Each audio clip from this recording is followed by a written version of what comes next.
So our girl reincarnated into a romance novel. Nothing new, we've seen this before. Girl dies, wakes up in a book, she already knows exactly how it ends. She knows who the real leads are, she knows every plot twist, every tragedy, and most importantly, she knows exactly what she needs to do to survive. Except this one have a little twist to it. When she was hired to work at the Duke's mansion, she kept that rule close. But she didn't expect things to take a completely different turn. Somehow, she ended up becoming the personal story reader for the Duke himself, who just happens to be blind. And honestly, she wasn't worried. A little extra money, a clean exit. After all, he's blind. How would he ever notice if one insignificant servant just disappeared? Yeah, we all know that's not how this goes. Because the Duke was beautiful. Dangerously, unfairly beautiful. And that black blindfold somehow made him even more mysterious, even more magnetic. And the more time they spent together, the more he started to notice her, just her, in a way she was absolutely not prepared for. Things escalated fast and way out of her control. And that's when our story begins with a blindfolded young man asking the protagonist how she was living in the ducal castle. And she explains that she felt very comfortable there, thanking the man for his attention and care toward her. The girl was smiling from ear to ear as she reaffirmed how much she loved living there. She just thought about her new warm, cozy, and soft bed that our girl had never slept in before, plus eating only delicious food.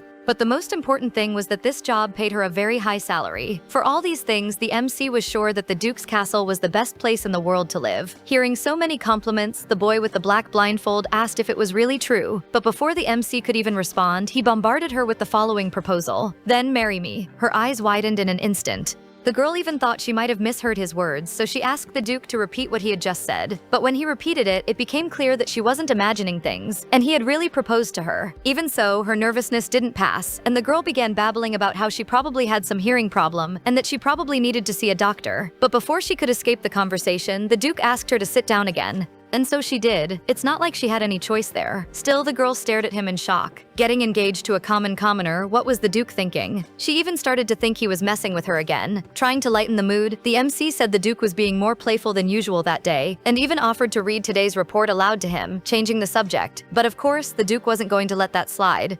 So he questioned if that was really what she wanted from this life, which made the girl ask what he meant. Then he calls her by her full name, Lady Marin, making the girl sweat with nervousness. She had spent all the time in the castle trying to hide her true origin, but he knew everything. Continuing, the boy reveals that he knew she had hidden her connection to the noble family to enter the ducal castle and work, and asked if it wasn't because she wanted to get something out of it. Marin was totally stunned. She couldn't believe she had been unmasked like that, and all she wanted to do was run far away from there. But that certainly wouldn't be possible. Instead, she had to listen to the Duke coldly ask if perhaps she thought she could deceive the Duchy of Vines so easily. The poor girl was really feeling sick. She swore her acting was perfect, and she had no idea what could have gone wrong. Now the only certainty she had was that her end was near. A short time ago, the girl lived in a small house surrounded by nature. On one of the mornings, she entered her mother's room, who was looking out at the landscape through the window. With a breakfast tray in hand, the girl asks if the woman was already awake, to which she responds by asking if Marin had slept well. The lady seemed tired, despite loving her daughter very much.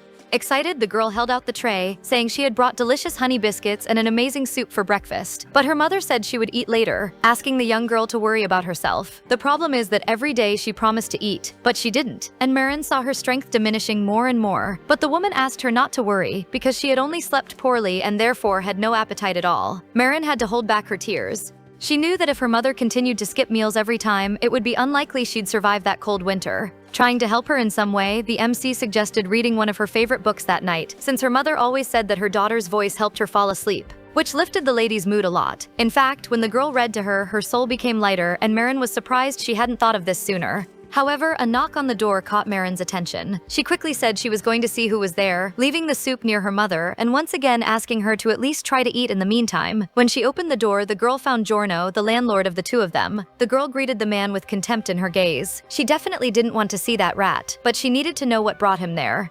The guy asked what was the point of all the formality, since they had been close for a long time, and Marin, not wanting to be near him, said that if he had nothing to say, then it would be better for her to go back inside. However, before she could close the door, the guy forced it open with his arm, and finally said that, starting that month, the rent would be tripled, and Marin couldn't understand how the guy could make such a change, so suddenly, indignant, he insisted that he had already raised the rent for everyone a long time ago, but that he had postponed it until the last minute for Marin as a favor. The problem is that the MC had nowhere to get such a large amount of money now, and she only had one option left, to ask Giorno to wait a little longer. A perverse smile appeared on the man's face, who said that if she insisted on this, he had other ways for her to pay, and he soon reached out his hand to the girl, who was clearly uncomfortable. Frightened, Marin slammed the door right in his face as soon as his fingers approached her clothes. Even with that, the man screamed with hatred, calling her a dried-up bitch and promising that if she didn't have the money before his next visit, he would throw her and her mother out on the street. The girl's head was spinning when she was completely alone in the room. She tried to hold herself together so as not to collapse right there.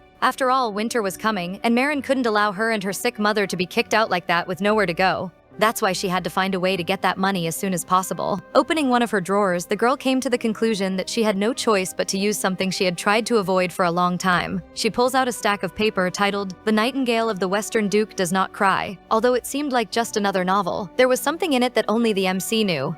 The girl had read many novels about the Northern Duke, but chose a book about the Western Duke because she wanted something new. In reality, she had reincarnated into that world and had been living there all this time. She even wondered if it wasn't ridiculous. The girl had suffered a car accident in her last life and spent almost a month in a coma. But when Marin finally woke up, she realized that the place where she now lived was the world of a novel. And she only discovered this because she recognized the Western Duke. The plot of the book The Bluebird of the Western Duke Does Not Cry is quite simple. Basically, the male protagonist, the Western Duke, had become blind and badly injured after being attacked by a monster, until he met the heroine, who was a medical prodigy and was able to cure his vision. After that, the heroes fell in love with each other, like in any fantasy novel. In this scenario, Marin was just a character who never even appeared in the novel, a simple extra and nothing more. In fact, her main task was to stay out of trouble so that the Duke could finally have his happy ending. But now she desperately needed money. Her new family was from the Schwentz house, a very wealthy Viscount's family. But after a carriage accident, her father and her only brother died, and the huge debts left by her father were revealed.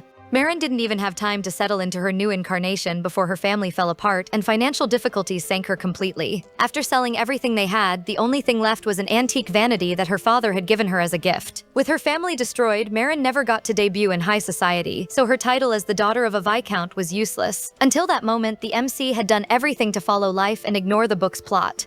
But she had finally reached her limit. With the skills she brought from her previous life and information that only she knew about that world, it was time for Marin to use all the weapons she had. So a short time later, the girl went to the Duke's palace. She wore her best dress, waiting for the appraiser to call her. The young man who met her couldn't help but comment on her impeccable handwriting, and the girl thanks him, still a bit awkward. That was living proof that she was indeed living in a novel. I mean, she was face to face with Olive Leon, who admitted it was rare to find a woman who could read and write. Marin tried to formulate thoughts while processing the fact that she was meeting a key character from the novel for the first time, and it was the Duke's assistant no less. When the guy asked about how the MC learned to write, she made up a story that it was at the Count's house in her previous job, saying that he noticed her interest in books and taught her everything. And these days she reread some of the books she had, since buying new ones would be too expensive.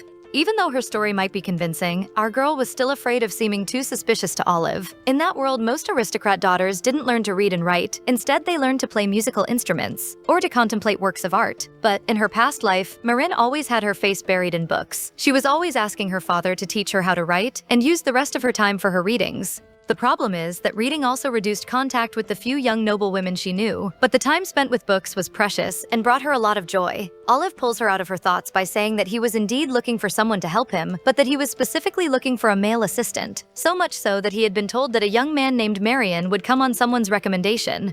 For this reason, Olive was a little confused to see a girl in front of him, although she possessed many skills. Something that fell on Marin's head like a bucket of cold water. It's not like she had any choice but to lie. Otherwise, she wouldn't even have made it through the door, much less met the Duke. She even wondered if she shouldn't have dressed as a man, but the Duke would hardly fall for that trick and would certainly notice she was just a woman, so she had no choice. And she stated that Marin was her older brother who had left for the capital to work, but she didn't want to miss such a wonderful opportunity to work in the duchy. Even so, Olive explains that there were already enough maids in the castle, and their hiring was done by the housekeeper, so he wasn't even involved in that. When she heard the words, "I think this interview is over," Marin didn't even let the boy finish, shouting that he would certainly need her. This leaves Olive surprised, and he asks if he would really need help. Without hesitation, the MC explains that the help would be needed specifically for His Grace, the Duke, and this completely changes the atmosphere between the two. Wary, Olive asks what the girl meant exactly. Anyway, Marin says that there was no one in those western lands who didn't know about the unfortunate incident that happened to the Duke. She had certainly crossed a great line because Olive frowned as he asked if she even knew what she was saying before asking her to leave. But our girl couldn't do that. That was her last chance, and Marin couldn't just leave. Suddenly, she saw a book on the coffee table and realized that, with its help, she could demonstrate her skills at that very moment. Without thinking, the girl headed toward the object, flipping through it quickly without even caring about Olive's shouts. Marin had already grabbed the book and started reading, reciting demon beasts. Where do they come from? Olive seemed enchanted, as he had never seen a girl read like that, but it wasn't an ordinary reading. It was a book about monsters, which said that many scientists had raised this question, but no one had ever found a definitive answer about the origin of monsters. The MC continues, reading that scientists were fascinated by a theory that couldn't even be proven, about how the ecology of monsters changed, adapting to the environment they were in. And most scientists didn't buy this idea. She continued reading about how the Count himself, who considered this theory the greatest absurdity of all, claimed otherwise. After reading a few paragraphs, she looked at Olive deeply, while he was still shocked in front of her, and asked if she should continue. But she didn't even wait for an answer to argue that since his lordship couldn't analyze documents, or rather when he couldn't, she could easily read aloud to him. She knew that a blind duke received many reports to be read, and that's where Marin could show her skills that she only had because she had been a voice actress in her past life. So once again she stated confidently, still holding the book, that she would be useful to the duke. Finally, Olive asked her to sit down. At least, she would have some chance of getting something, and so she does, trying to calm down. But the young man explained that even so, he didn't have enough authority to hire her. If it were just a matter of finding an assistant, he could decide himself. But reading documents to the Duke was an entirely different matter. After his words, Marin sighed heavily. She didn't know what to do anymore. Would she leave there without even meeting the Duke at least? What would she do about the rent?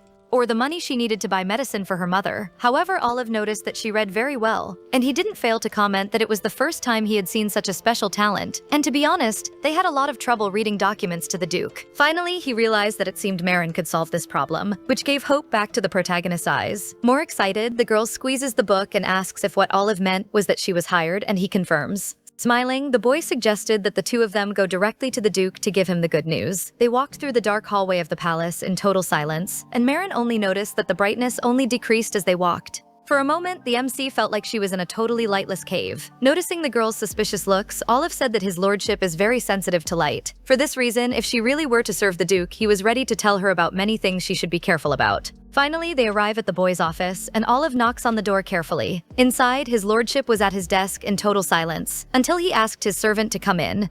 Marin followed him without making noise, or at least trying. When she looked at that boy, her eyes lit up. She was really face to face with the main character of the novel, the Blue Bird of the Western Duke Does Not Cry. Duke Gerald wore a black band that hid his eyes, which only made him even more mysterious and attractive. When the boy asked what was happening, Olive explained that he wanted to hire a person, but as it seemed to be a matter that required his lordship's permission, he thought it was better to go personally to talk to him. This is enough to make the boy indignant. Since when did he need to get involved in every issue related to the servants? The point was that this servant was somewhat special, and Olive explains that it would be having her around to help.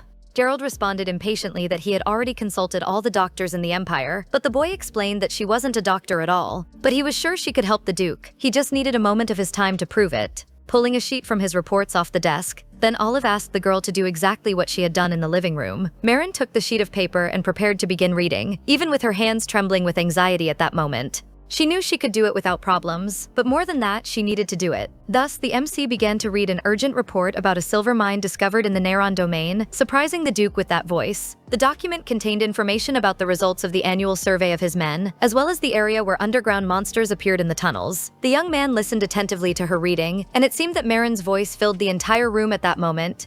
And the report stated that mining experts believed it would be best to close the mine and asked for urgency in resolving this. They asked for a document ordering the immediate closure of the silver mines. When she finished reading, the girl realized that this was in the original story. The silver mine is a fairly important theme in the middle of the novel, since the main character went there to collect medicinal herbs and accidentally picked up some mineral. Sometime later, she turned it into a necklace, leaving all of high society completely enchanted by that unusual stone. In the end, that mine wasn't silver, but rather precious stones never seen before. They were stones called opal, the first stone discovered with that unique brilliance. Of course, its price went through the roof right away. For some reason, the MC hadn't immediately remembered this. If she had dug a little secretly, she would have become rich in an instant. She was so lost in thought that she let slip a what a waste, making the Duke approach her to find out what she was talking about. Marin didn't even notice when he managed to get so close to her and shuddered with surprise. Gerald asked her again what the girl meant by waste. That was scary for the girl, who soon backed away. She was so flustered that she ended up tripping over her own shoes. And she was already ready to fall right in the middle of the castle owner's office, without even being hired yet.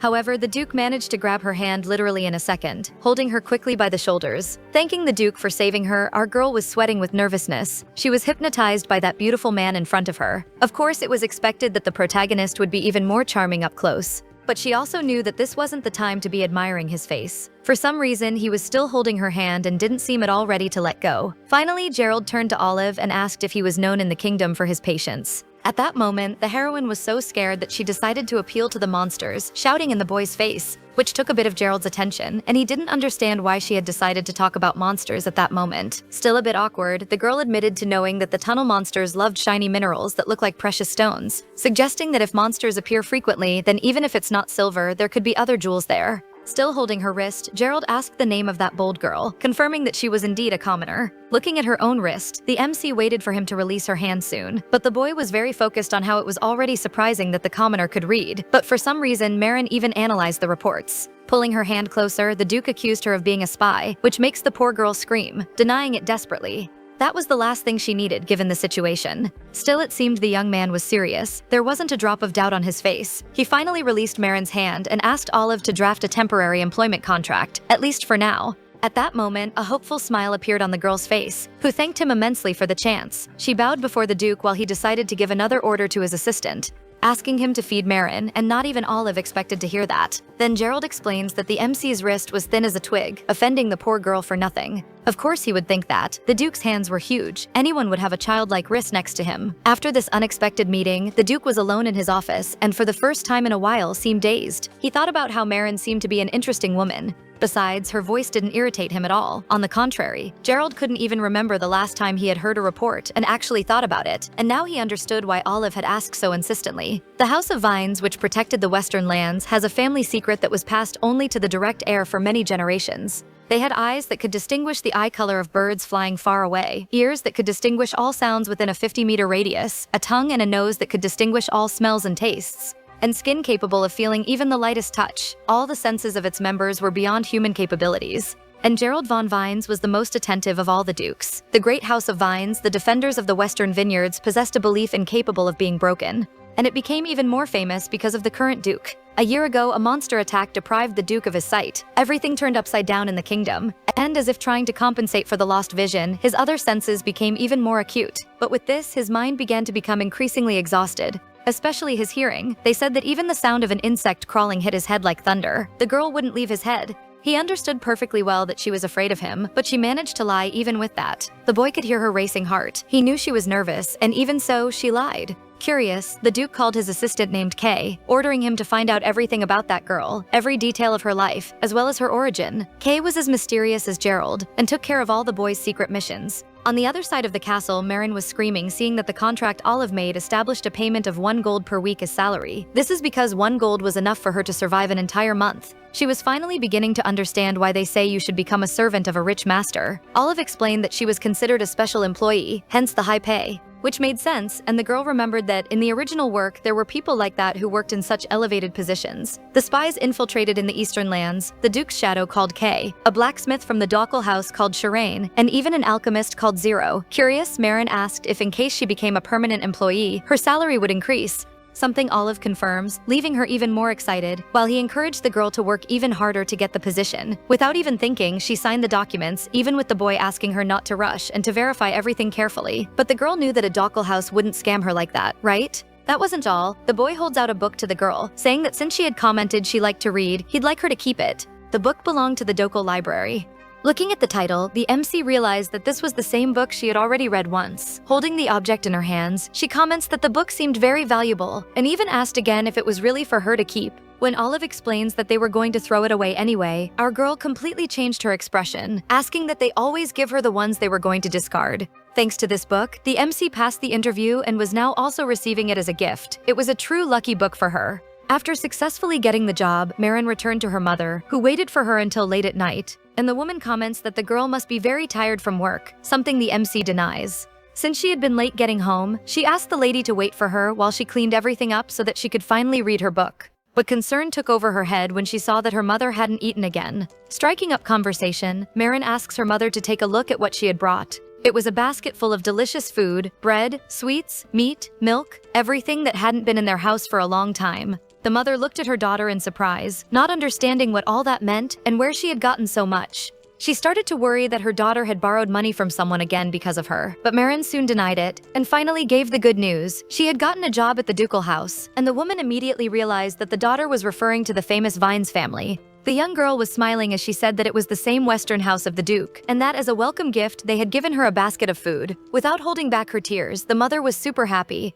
She knew that the ducal family was trustworthy, especially when it came to the renowned Duke Vines. It had been a long time since the daughter had seen her mother smile so happily, because after the accident, the mother had even stopped praying. But there she was, thanking God endlessly for Marin's new job. However, there was a detail that she would have to tell. And she explains that she had to lie to his lordship, claiming to be a commoner, being scolded right off the bat. Embarrassed, the MC explains that if she had told the truth about her noble origins, there would have been no chance of an interview, since young girls were always trying to approach Gerald with other intentions. For this reason, before meeting the protagonist of the original story, he hadn't been with anyone. Before, she even thought it was an exaggeration by the writer, but now that she had been so close to him, it was completely understandable that he avoided women. Trying to change the subject, the girl asked her mother not to worry too much about it, especially because her plan was to resign as soon as she could save up a certain amount, and her mother didn't try to convince her otherwise. The woman believed in her little Marin, who was doing her utmost to improve their lives. And our girl knew that, when the Duke met the main character, he would see the light again and naturally would no longer need her.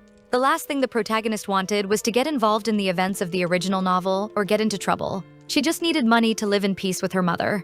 The first thing she would do would be to buy a bigger house with a garden full of the woman's favorite flowers. She even thought she wouldn't need to become a permanent employee and was confident that she would have to endure at most about 6 months. She just didn't expect that. The next day, when arriving at the new job, the poor thing would be sent home. Olive explained somewhat awkwardly that it was better for her to leave for that day. The boy tried to be as polite as possible in his response and assured her that it would be better for the girl to go home that day and also the next day and the next. Marin didn't understand what was happening since she had just been hired the day before by the Duke himself. The young girl asks if she had been fired, but she believed this couldn't have happened. The girl throws herself on the floor, repeating that she couldn't just leave after facing so many difficulties to get there, and questioned how she could be expelled after just 1 day, swearing she could even die there if she needed to. Olive tried to calm her down and assured her that wasn't the problem. While she was trying to understand the situation, the Duke opened his door, calling the two of them in. She didn't even know that his lordship was in there and mentally hated herself for making so much noise right in front of his office. The Duke remained serious as always, but was holding a bloody cloth on top of his desk. The girl widened her eyes immediately. She knew that smell well. It was definitely blood, which made her immediately remember the carriage incident that would forever remain in her memory. She heard the neighing of horses and remembered the drops of blood falling before her eyes, but the girl made an effort to compose herself and not be shaken in front of her new boss. The two men stared at her deeply while our MC tried at all costs not to collapse right there. But a strange question hit her hard. Why are you so desperate to die? Gerald asks if she had really said she wanted to die in that palace. Embarrassed, Marin explains that she didn't have that intention, and Olive even asked the boss for forgiveness for the girl's words. The assistant explained that he couldn't tell her about the Duke's condition and that he just tried to dismiss her carefully, but the lady thought she was being fired, and that's why she made all that fuss. Once again, the servant apologizes. Marin also apologizes, even though she didn't know any of that. Gerald remained quiet, just analyzing the situation. Then he turns to the servant, saying that the girl could start work that day if she was really ready. Being questioned by Olive, who was worried about the master's health, hearing his words, Marin concluded that the smell of blood was due to the fact that his lordship was injured, and Gerald ordered the boy not to insist and just deliver the report so they could leave. The servant obediently handed the important papers to the girl and indicated where she should begin reading. Alone with the Duke, Marin prepared to begin even with a trembling voice because her whole body was shaking with fear. But Gerald asked if she really intended to read the report standing by the entrance, to which she responds that she really felt more comfortable there. Of course she wasn't going to say it, but the idea of being closer to his lordship was too much for her nerves. But he seemed not to give importance to the MC's words, and in the next second was already approaching, startling the girl with his approach all of a sudden. Holding her hand like the day before, the boy could even feel Marin's breathing at this point. The truth is that Gerald wanted her to get even closer, but just that request made her heart beat even faster. The more the boy approached, the more the MC moved away, until she pulled away completely, giving a scream in the poor guy's face. Marin knew she shouldn't have made any noise, but she couldn't contain so much nervousness. The Duke called her calmly, and Marin asked him to say what he wanted, even though she couldn't even stand up straight. Then he asked directly why she had tried to hold back her noises on purpose. Even though completely caught off guard, the girl had to admit that she contained the scream because she knew a loud voice would be incredibly irritating for her boss to hear. He asked if screaming in fear wasn't a natural reaction, and she agreed that it certainly was, but her voice was still trembling. She knew she couldn't make any more mistakes, so she carefully explained that the Duke had vision problems. So she supposed that the boy must be very sensitive to sounds, and for this reason she apologized. She tried at all costs not to look at Gerald while he continued trying to decipher who that girl in front of him was. Of course, he thought it was impossible for any maid to know the secrets of the Vines family, but he had reached that conclusion too quickly.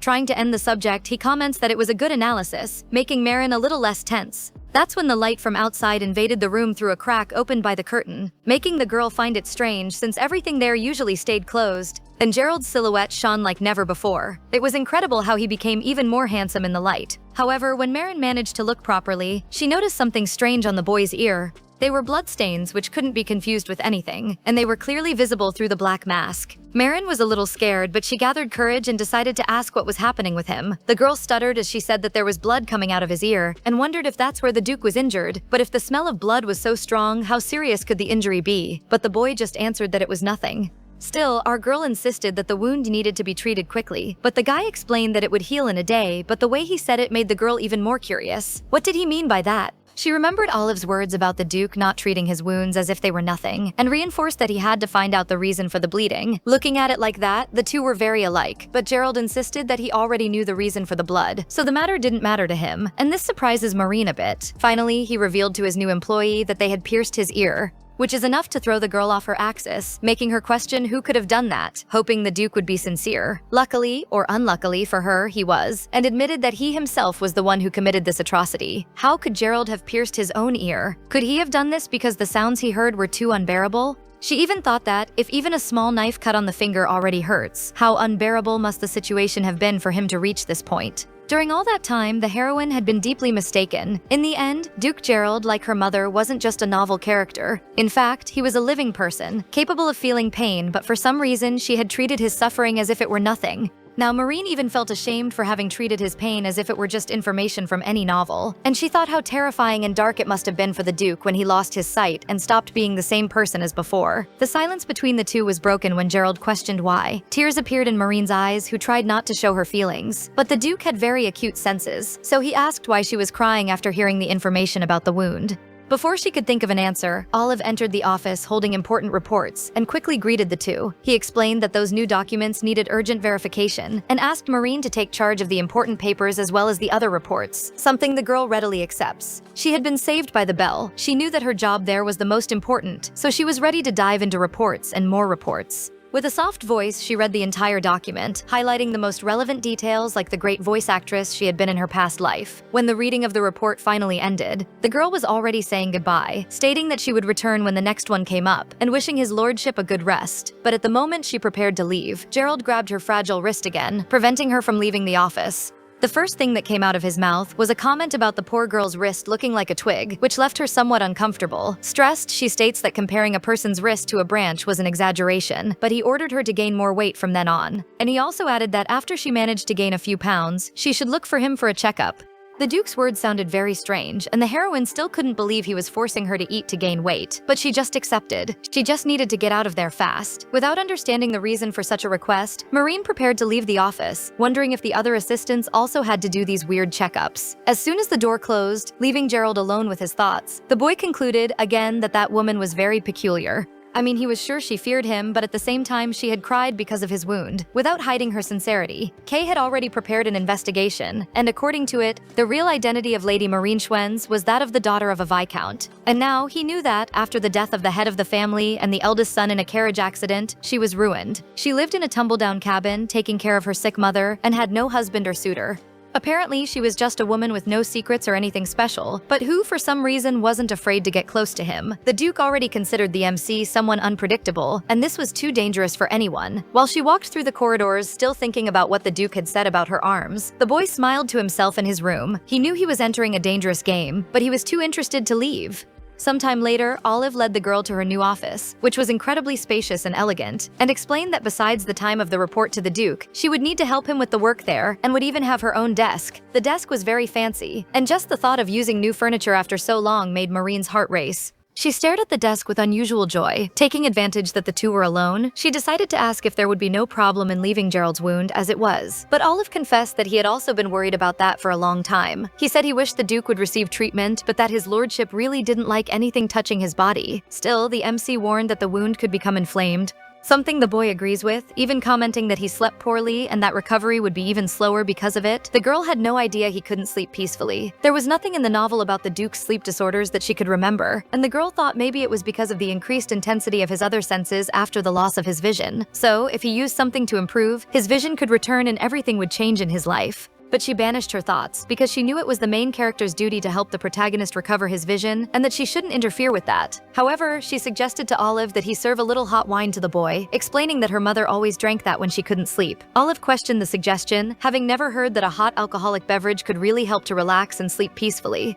Taking advantage of the mood, Marin reminded Olive that she was a commoner, so he could speak to her without much formality, to which he responds in agreement, suggesting she call him by his first name. With the subject finished, Olive brought an incredibly large stack of papers, and with a lot of excitement for a worker, said it was time to start working. Marin thought she would have to leave the idea of having a good boss for later, because she had never seen a stack of bureaucracy that size. She worked non-stop until late at night, until her hands went numb from so much writing and her head stopped thinking. The girl only came out of her trance when Olive offered her some very pretty sweets, commenting that she was probably hungry after working so much. He even warned that if she didn't have enough food, she could ask him to bring more, but the girl quickly denied it. There was even too much there, but the boy countered, saying that Gerald had ordered her to gain weight, so it was for the girl to try to eat as much as possible. Even agreeing, the MC even thought that if she ate all that at once, she would definitely get sick. But on the first bite, her eyes shone. That was delicious.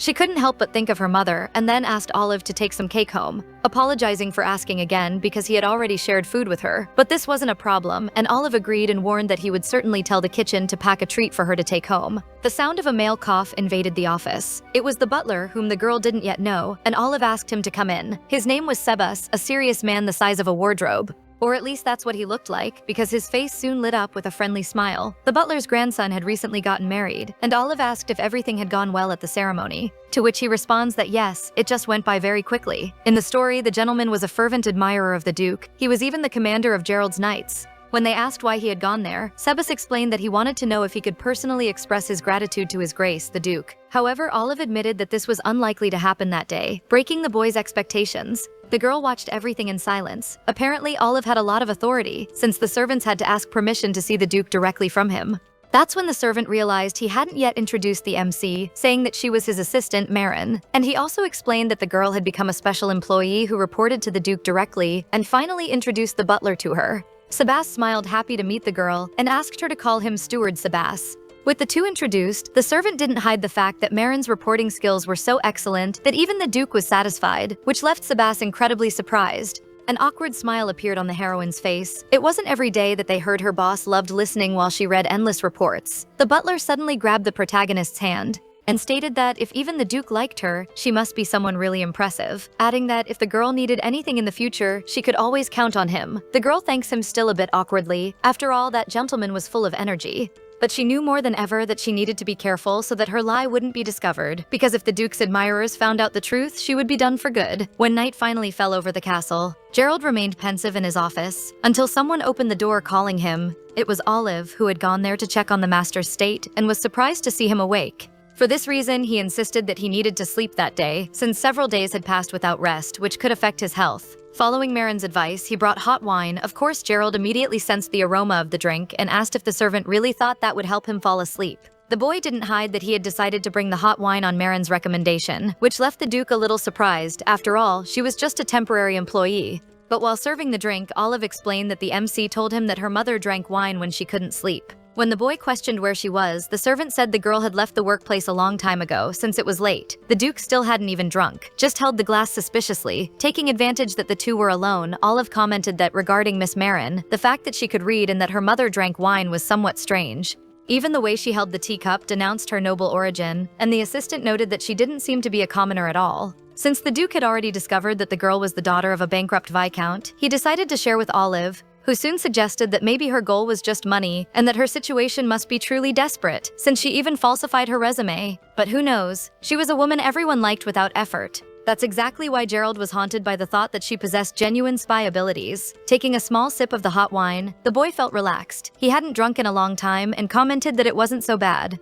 Meanwhile, Marin smiled satisfied as she carried the basket full of food home. She felt very grateful to the cooks for putting in so much effort and was happy to have talked with Olive about the matter. Not only that, but the MC had already noticed that her mother had been recovering her appetite lately, which was another reason for the girl to feed herself nutritious foods. She was already arriving home, lost in thoughts about how she would have to work more to make more money when something caught her attention. For some reason, the front door was wide open. Marin felt such despair that she dropped that basket on the ground immediately. She runs into the cabin to see if her mother was okay, but found everything turned upside down. She had no idea what had happened, but something terrible was certainly coming. Finally, she heard her mother's voice coming from her room, desperately calling her daughter for help. Marin's heart was pounding in her chest as the MC ran desperately to her mother's room. She asked at the top of her lungs if the woman was okay, until she found her sitting on the floor with disheveled hair clinging to the dresser. With a trembling voice, the mother told that the landlord's wife had gone there because she confused Marin with her husband's mistress. So she started breaking everything and accusing her of a bunch of things, plus warning that if she didn't receive the rent by the next day, they should leave. The mother apologized to Marin, but the daughter tried to calm her, making it clear that she wasn't to blame for anything. Unfortunately, the woman hadn't managed to save anything besides the vanity, which served as a memento of MC's late father. But Marin knew that the woman wasn't to blame for anything that had happened there, and made that very clear. In fact, she was sure that everything was her fault. She felt that she could have acted earlier, and that she should have dealt with the landlord's advances in another way, instead of just ignoring them. The girl had only one option left. She was working at the Duke's house and could find help there, so she announced that she would go to the palace to resolve the situation.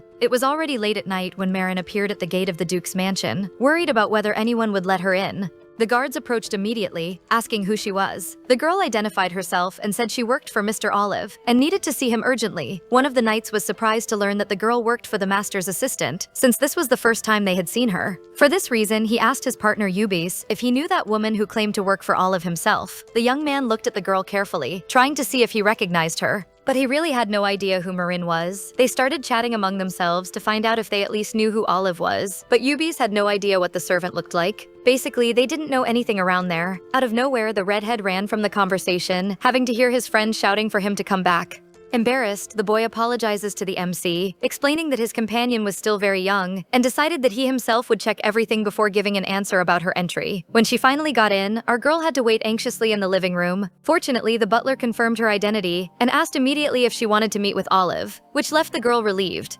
Surprised by the unexpected appearance, Olive went to the girl to ask if something urgent had happened for her to be there at that hour. The girl greets him formally, but goes straight to the point, explaining that she knew she had only worked there for one day, but she needed an advance of 1 week of her pay. Desperate, she confessed that her landlord had warned her that if she didn't pay the rent by the next day, she would have to move immediately, adding that her mother was sick and couldn't live in such instability. She was about to cry in front of Olive, but the young man asked the girl to calm down and lift her head. Because, personally, he was willing to help her at that moment, but emphasized that the decision about the salary was exclusively the Duke's. Therefore, he suggested first reporting what happened to Gerald so that he would be aware of everything. Standing outside the office, Olive calls for the master, explaining that he had something about Marin that was urgent. As always, Gerald asked them to come in, because he always sensed when something was very important. But for some reason, Olive asked her to hold the candle, leaving the MC confused, because he always entered the office first. The thing is, this time, the Duke called only her, which meant that the boy didn't have permission to accompany her. Marin had never heard anyone pronounce her name like that, and it was the first time the Duke decided to talk to her personally, without the presence of an assistant. Awkwardly, the girl followed and entered the office apologizing for bothering the boy in the middle of the night, and the boy went straight to ask what had happened.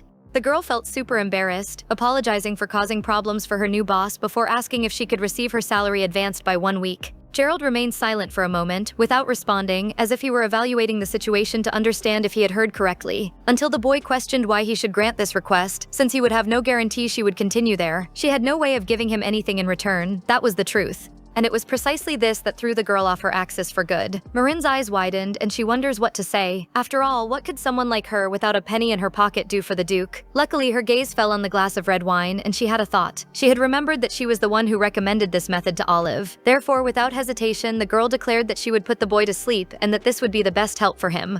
Explaining that she not only understood reports well but also read books perfectly, even mentioning that her mother said that when she read aloud she fell asleep much better. The Duke asks surprised how the MC knew he couldn't sleep and if perhaps his assistant had really let everything slip. Trying to protect the poor guy, the girl confirms, but makes it clear that Olive said it without any bad intention because he was really worried about him. Surprisingly, the Duke agreed with her proposal, and she even had to ask him to repeat it to be sure of what she heard. The boy repeats, saying that the two of them could go to sleep at that very moment. Now Marin only needed to perform the most important task, which was to put the Duke to sleep so she could help her mother once and for all. That phrase of his left our girl bewildered. Of course she hadn't said anything wrong, but it sounded very strange. In my opinion, I think she was pretty excited to sleep with him. The boy asked how long it took from the castle to her house, to which she answered that the trip to the cabin took about an hour. It was a long distance, so Gerald warned that she would have to move, calling Olive, who entered the office somewhat awkwardly, and asked that the temporary housing be transferred to the annex on the morning of the next day, and that, since the girl had family, everything be organized so they could live together.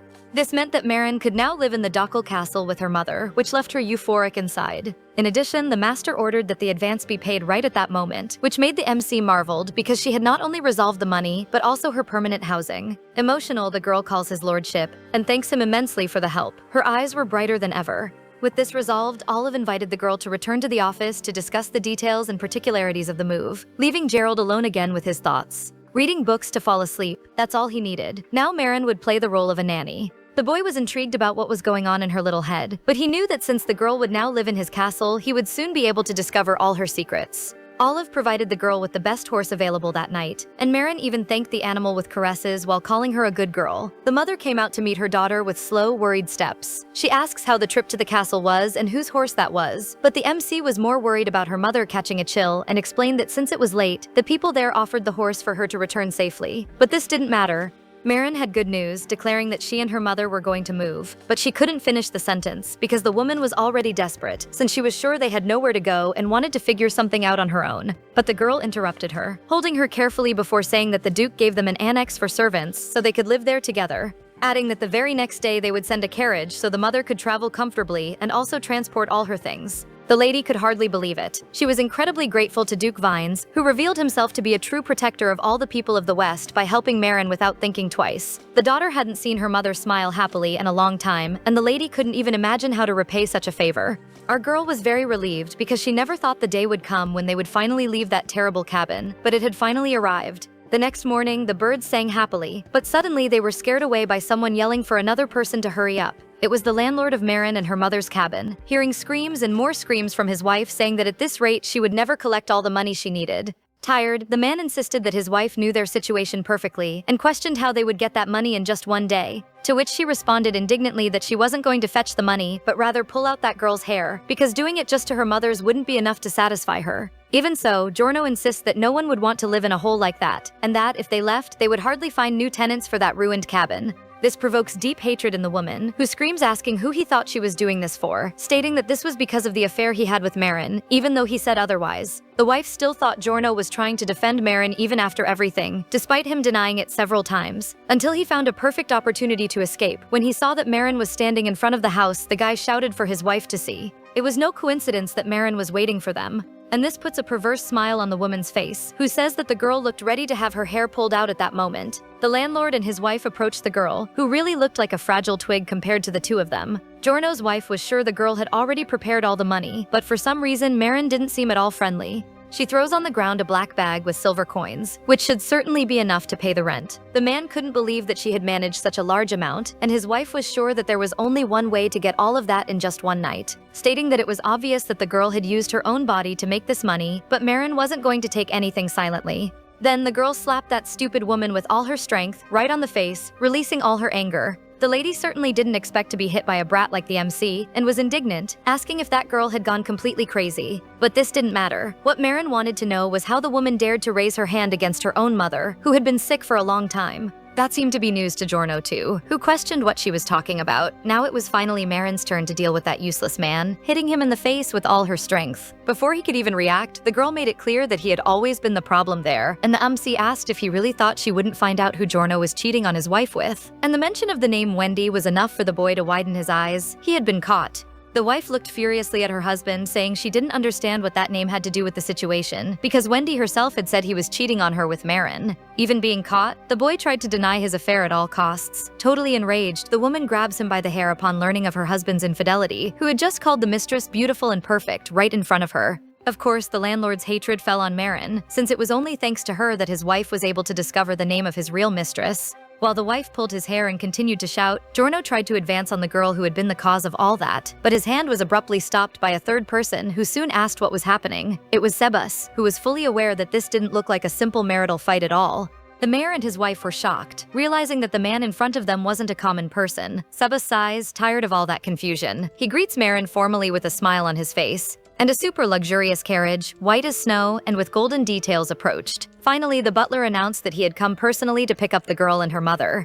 Leaving Marin surprised, because when they had said they would send a carriage, she didn't imagine that Sebas himself would arrive in person, even more so early in the morning. That carriage was very fancy, and the commoners were hypnotized by the whole scene. Sebas had arrived at the right time, as if he knew that the MC would need help. The mayor's wife and her husband looked at the boy with fear, not understanding what was happening. Sebas faced the two seriously and declared that he had arrived at the perfect moment to discover the truth. A bold smile appeared on the face of that unbearable woman, and she stated that now she understood where all the money came from. She was sure the girl had hooked a rich old man and that this was the only way she could pay what she owed. The butler wasn't joking with those two. So he stated that this property belonged to the Duke of Vines, just as the mountain was also part of the Duke's house lands. Leaving the woman confused about why he was talking about this subject out of nowhere, super stern, he asked the boy if he had received permission from the Duke when he built that cabin to then rent it out for so long. Nervous, Giorno admitted that the Duke had said a cabin could be built for the rest of hunters. That is, he only allowed free use of the space but said nothing about charging rent. His wife began to scream, questioning how that man dared to say anything or threaten them using the Duke's name, because none of them expected the official butler of the House of the Duke of Vines to be right there in front of them. And in a snap of fingers, he surrounded the couple of swindlers and asked his assistants to take those bold people who thought they were too important away. This makes the landlord's wife throw herself at his feet, confessing guilt while she begged for forgiveness, and even promising to apologize to Marin. Now that she was the one at a disadvantage and needed to save her house, she acted this way, but Marin, with a firm look, didn't want to help someone who raised a hand to her mother. She wanted the woman to pay everything. Even so, the landlord's wife screamed, begging for mercy, but it was too late.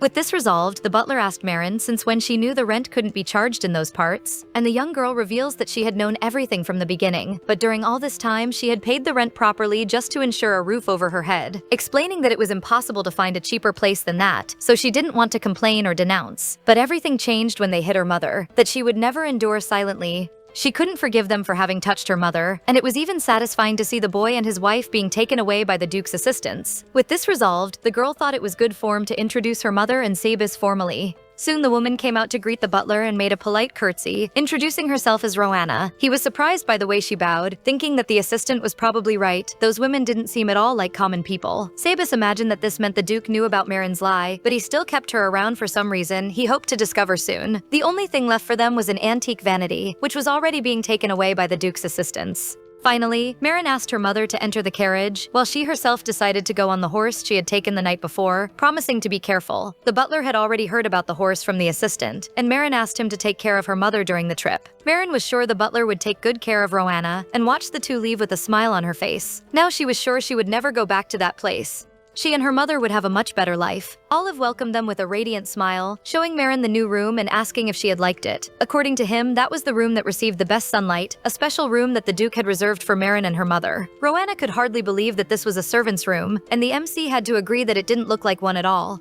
Olive explained that the entire third floor of the annex had been freed especially for them, so if they didn't like that room they could choose any other. But for Roanna, it was impossible not to like it there, and she made it clear that if she could, she would gladly live there. Marin suggested staying in the room next to her mother's, and the two were so happy they could hardly believe it was true. Their conversation is interrupted when the door opens, and a red-haired maid named Yuria came in, explaining that she had been chosen as the personal servant of the two starting that day. Marin was surprised because they had even provided a private maid, plus that red hair of the girl seemed very familiar to her. They greeted Yuria, and Marin politely introduced her mother. Smiling, the maid admitted being very happy to help her new mistress and her mother as well. but the MC asked her not to use the word lady because she wanted them to talk like good friends. Yuria smiled, stating she would do her best, but ended up calling her Miss Marin by mistake, correcting herself immediately and admitting that the formal way of speaking simply wouldn't leave her tongue, but promising to make up for it with a delicious meal soon. Yuria was a darling person, and Marin asked her to call her whatever way she thought best, without frills or difficult words.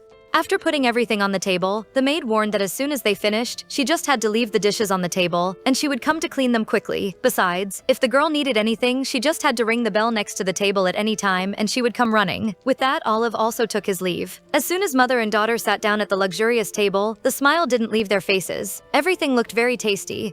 However, suddenly, Roanna got a worried look, and her daughter soon noticed. She asked what had happened, and really, there was something that still bothered her a lot about this new life. The mother confessed that she had been so charmed by the kind way the Duke was treating them that she completely forgot about the type of person he really was, and she was afraid that if they discovered they had lied, a terrible problem would happen. Our girl knew that Roanna was right. The day her lie came to light, they would be in the same situation as Giorno and Oxanda. All that kindness would end in the blink of an eye, and at any moment, Marin could become useless as an assistant and end up on the street again. Even so, the girl asked her mother not to worry, and promised to do everything to be useful to the Duke. Speaking of him, the boy was hearing about how the girl had taken on the landlord and his wife, which makes Gerald give a small smile, leaving his servants completely shocked. They couldn't even remember the last time they saw the master laugh. However, returning to his pose, the Duke gave the order that the properties be taken, that they be condemned to 5 years of forced labor, and that they make a complete investigation so that everyone received the same treatment. And since the woman who had hit Marin's mother didn't know she was a noblewoman, the Duke ordered that she be prevented from using her hands forever. Thus, the two servants withdrew from the office,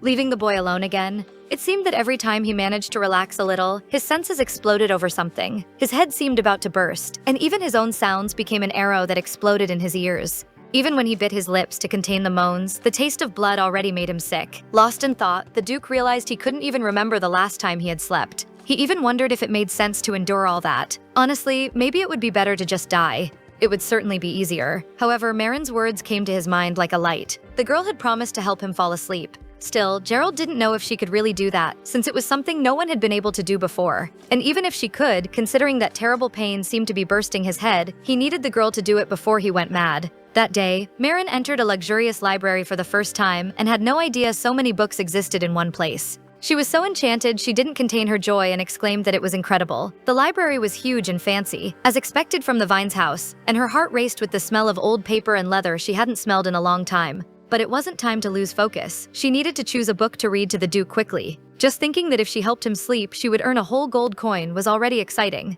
This was fantastic, because she could save a lot of money in just 1 week. The library had everything from philosophy, history, and even a book on herbs that caught Marin's attention. In the original story, the main character cured the Duke's eyes by preparing a remedy with a special herb. The original book only mentioned the name, without giving details or explanations, so she wondered what exactly that magical herb would be. Curious, the MC decided to try to find that plant. While she looked at the index, she searched for the name Manjul Song, and didn't even notice she said it out loud. She was so distracted in the search that she didn't notice someone entering, and heard a voice ask why she was looking for that specific herb. When she turned around, she saw a new character in front of her, and understood right away who it was. Marin looked surprised at the little boy who approached her and asked what she was doing there. With eyes blue as the sky, hair white as snow, and a book in his hands, that boy was incredibly cute. The girl introduced herself somewhat awkwardly, and the child admitted he had already heard about her because of Olive. The little boy's name was Zero, and he politely held out his hand to greet her, and Marin soon caught on to who he was. In the future, he would be a genius of alchemy, and a great friend of the Duke who was the same age as the boy. So Marin didn't understand where that angelic appearance came from, which made anyone feel affection for him. Apparently what they said about him having drunk a potion to transform someone into a child was true. Even with this small detail, Zero was still very cute. Friendly, the girl shook the boy's hand and said she was very happy to meet Mr. Zero. He touched her fingers gently and kissed her hand like a true nobleman. Marin felt a bit awkward with the gesture, since his behavior didn't seem at all like that of a common child. Zero noticed that Lady Marin seemed to be a person quite out of the ordinary, and she was surprised to hear this from a little boy. He comments that the girl was talking to him very formally, even though he was a child, and Marin just answered that, since she was a commoner, it was natural to speak with respect. But the boy laughed, saying that she had no skill at lying, and this left him very excited. Marin tried to prove she really was a commoner and that she wasn't fooling anyone, but the little boy seemed to already know very well who she was. Even so, he wanted to know why she was looking for the herb called Mandelson, since it would be strange for a common girl to be interested in this subject. Hearing this, Marin asked why he thought that herb was something common, because she knew that a magic potion was made from it. Then, Zero explained that this plant grew anywhere, even on the side of the road, and in the garden of the Duke's castle, and that it could hardly be considered medicinal. That was the reason he hadn't put the plant in the book. And at that moment, Marin realized that the boy knew the work very well. In fact, he was the author himself, Mr. Zero, an amazing boy with blue eyes. The little boy even showed that his autograph was in the book, and Marin could hardly believe it. So impressive it was. Her admiration leaves Zero mega proud. He was indeed confident about what he knew, and was happy she had liked his book. However, the girl soon tried to organize her thoughts, realizing that on the inside, that boy was an adult, and she couldn't forget that. So she decided to take advantage to find out everything about Mandelson, with the only person who understood the subject. He was holding another book, bound in red velvet, and agreed to answer all her questions. Finally, Zero opened to the right page, and there was the illustration of the plant. It was just like the dandelions from Marin's past life, with dark leaves and a yellow flower at the tip. Curious, Marin asked if it really worked as a remedy, but the boy was sure the plant had no special properties, besides a refreshing smell that resembled mint. It seemed that no one, besides the main character of the original story, knew the true powers of that plant, which left the MC a little upset. Zero also added that the flower wasn't medicinal, but rather poisonous, and he was completely right. Because that yellow flower had toxic substances that caused stomach pain, it seemed impossible that it would be useful for anything. For this reason, he had included the plant in a special book he had recently written. That caught Marin by surprise. After all, this current situation was completely different from the original story. She started thinking about the matter, and didn't understand how a medicinal plant could be on the kingdom's poison list. Sometime later, the girl and Zero parted ways, but even at a distance, she didn't stop thinking about the plant, trying to figure out where the secret was. This was because in the original novel, the Duke had drunk Mandelson juice, and that had cured his eyes immediately. His total cure was the role of the protagonist of the novel, but now Marin wanted to do something. It didn't have to be much. She just wanted to alleviate the Duke's suffering a little before the meeting of the two, using a very small dose. The problem was that using poison against Gerald was much more serious than just telling a lie. Apparently, only the main character would be able to remove the poison from the plant and create the remedy that would restore Gerald's vision. She needed to remember that she had decided from the beginning not to meddle in the lives of the main characters. She was only at that job out of necessity, and nothing more. Even so, she felt bad about the fact that Gerald suffered every day with a horrible pain that wouldn't let anyone have a normal life. Marin had already learned everything about his suffering by reading the novel, but she had to pretend she didn't know anything. But even though she wouldn't help him directly, she knew everything would be fine. All she had to do was wait a little longer until the main character appeared. It would be that other person who would save the protagonist, since only she had the power to do so. That night, the girl entered her boss's office and asked if they could postpone the wrist exam, because she felt she still wasn't ready. The Duke looked at her with interest and said that she herself had promised to improve a few days ago, and then he held out his hand and asked her to come closer. Of course, our girl had no way to refuse. His gesture was even like that of someone calling a little dog in training to give its paw, but Marin wasn't a trained dog, and Gerald just wanted to check her wrist, which should be improving. He even asked with a smile if the MC wanted to be his pet. While Marin continued to deny it nervously, the Duke found this funny and commented that the girl's wrist was still as fragile as a twig. Irritated, our girl pulled her hand back quickly, warning that she wasn't ready yet, but that she would soon gain weight. Then she prepared to read the book she had brought, and asked him to forget about her wrist and pay attention to her voice. She had brought fairy tales on purpose, thinking this would help the boy fall asleep quickly, since it was the best type of book to make anyone fall asleep fast. Dryly, Gerald explained that the more boring the book, the better the dream, and he was happy she had chosen fairy tales and not a silly story with a happy ending. Upon opening the first page, the girl prepared to begin reading and asked the Duke to take a deep breath and relax, or at least try. The tale was about a noble crow that had lived a long time ago, and she read each word with a soft voice. Marin told that one day while the crow was settling in its nest, a snake began watching it very closely. At that moment, Gerald closed his eyes, concentrating on that calm voice that gave him chills, even though it was the only one capable of truly calming him. The Duke had never heard anything like it. Her voice was so good he felt his body tremble. It seemed he was in another world at that moment, but his consciousness remained there in the darkness of the office, listening to her whisper. Strange questions arose in his head. Why had the girl apologized to him before? And what exactly had she done to apologize for hiding who she was? He felt his senses fail and could no longer think, so he ordered the girl to stop reading, startling her so much that the poor girl almost dropped the book. Gerald grabbed her by the shoulders quickly, as he loved to do apparently. He pressed his face against her neck so quickly that she didn't understand anything. To the boy, it was clear that woman had done something to him and completely messed with his head. When Marin realized that the Duke was too close, she gave a startled scream in the Duke's ear, who was too busy questioning if she hadn't used poison against him, because it wouldn't be so easy to fall asleep like that. He leaned against the MC's neck, smelling clean grass, sun, and something he was feeling for the first time, the sweet aroma of her skin. The Duke pulled away, admitting his mistake, but his behavior was so strange that not even Marin could believe it. Determined to understand why he was acting this way, she asked the truth and discovered that he had really dozed off because of her. The Duke confidently stated that she had managed to make him sleep just by reading the book, without any poison, something he hadn't felt in a long time. That was music to Marin's ears, who was very happy to have helped the master rest, even if only for an instant. But Gerald didn't want to continue reading, using the excuse that the book wasn't that interesting, which makes the girl suggest going to the library to switch the work. She was sure he would accept, after all, who knows how much time he had spent without sleeping before that, but he refused to rest more. In fact, the boy had a deep fear of falling into too deep a sleep and never waking up again. Marin understood his concern and suggested continuing the next day, which left the Duke a bit confused. The next day, while she signed the endless documents, Olive asked if it was very difficult to help the boss sleep. Since no one had ever managed to do that before, he asked the MC not to pressure herself so much to be the first. Marin admitted it wasn't easy, and told that Gerald even dozed off a bit, but then didn't want to anymore, and Olive didn't believe it at first. He jumped with joy, squeezed the girl's hand and said that was incredible, because only the girl had made him doze off, even if for a short time. She had done what no one else had managed, and Olive said she was an amazing girl for that. The servant was even ready to give a gold coin, but Marin didn't want to accept, since the Duke didn't sleep the full sleep she wanted. Still, holding the coin, Olive guaranteed that she deserved this payment, and that from now on, he counted on her a lot to help her boss. Of course, Marin felt a bit awkward about getting money for a short nap, but thanked him from the heart, thinking about the chance she would have the next day. She was even confident about it for a while, but a week later, she was already going crazy because the Duke continued to avoid her. Without understanding the reason for the escape, she wondered why Gerald didn't want to sleep and refused to see her. The girl finished the day's mountain of paperwork, chose several books for him, and still had time to read her own. And now there she was, again in that dark hallway, wanting to talk to Gerald, who refused to see her. Then, she said for the entire hallway to hear that sleep was a basic human need and asked how he intended to live suffering like that. Actually, the girl didn't want to talk like that, but she had no choice. It had been days she had been trying to convince him that this was the best and only alternative she had. Finally, the MC shouted at the office door, asking if he was just afraid to sleep and saying that he should admit his weaknesses to her if he wanted this to work. The next day, Marin walked tired through the hallway with her books, not knowing whether she would be called again or dismissed as always. Until, suddenly, she heard voices saying that she was someone important and that she was helping the master. Watching from the corner, the MC saw several maids, including Yuria, while the other girls said her mistress was just an ordinary commoner.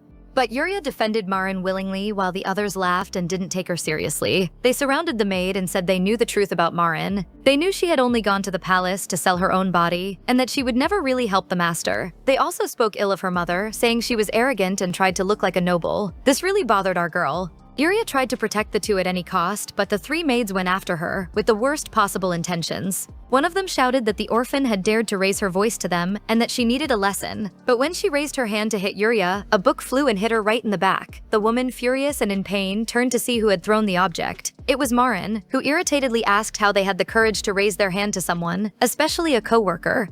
She called Yuria, and the maid realized this wasn't going to end well. Quickly, one of the maids grabbed the girl by the hair, saying she wasn't going to get close to the mistress. Luckily, Yuria managed to escape from that mean woman. Already out of patience, Marin stepped in front of her and ordered the girl to stay behind her body to protect her. But the woman didn't back down.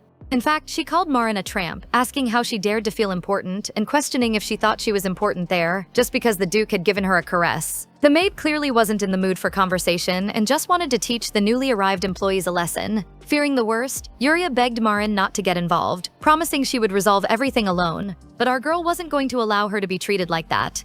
So she pulled out her book, ready to hit those evil maids. She hit one with the book and then another, while the maids advanced on her. Of course, Yuria didn't stay out of it either. The girl ran to defend her mistress and tried to push the girls who were totally out of control. Chaos quickly set in. The maids fought among themselves like teenagers, and the boldest servant pulled Marin's hair. Thus, the rude woman who had called Marin a tramp got even more furious when she started to lose in the fight. Then she went after Marin, held her hands and declared that it was useless to fight, and that it was better for her to be quiet. Yuria even tried to get close to her mistress, but soon after was pushed by another maid. Our protagonist realized she was screwed. She couldn't do anything with one of the maids sitting right on top of her, especially considering the woman's strength. Luckily, the chief maid appeared, asking furiously what all that noise meant. She was face to face with a strange scene, a maid sitting on the floor, all messed up, and a third one mounted on top of Lady Marin. The butler appeared shortly after, and was so surprised he could hardly believe what he was seeing. Marin turned around and greeted Sebas as if nothing had happened. Of course she was lying on the floor, totally disheveled, but she continued to be a polite woman.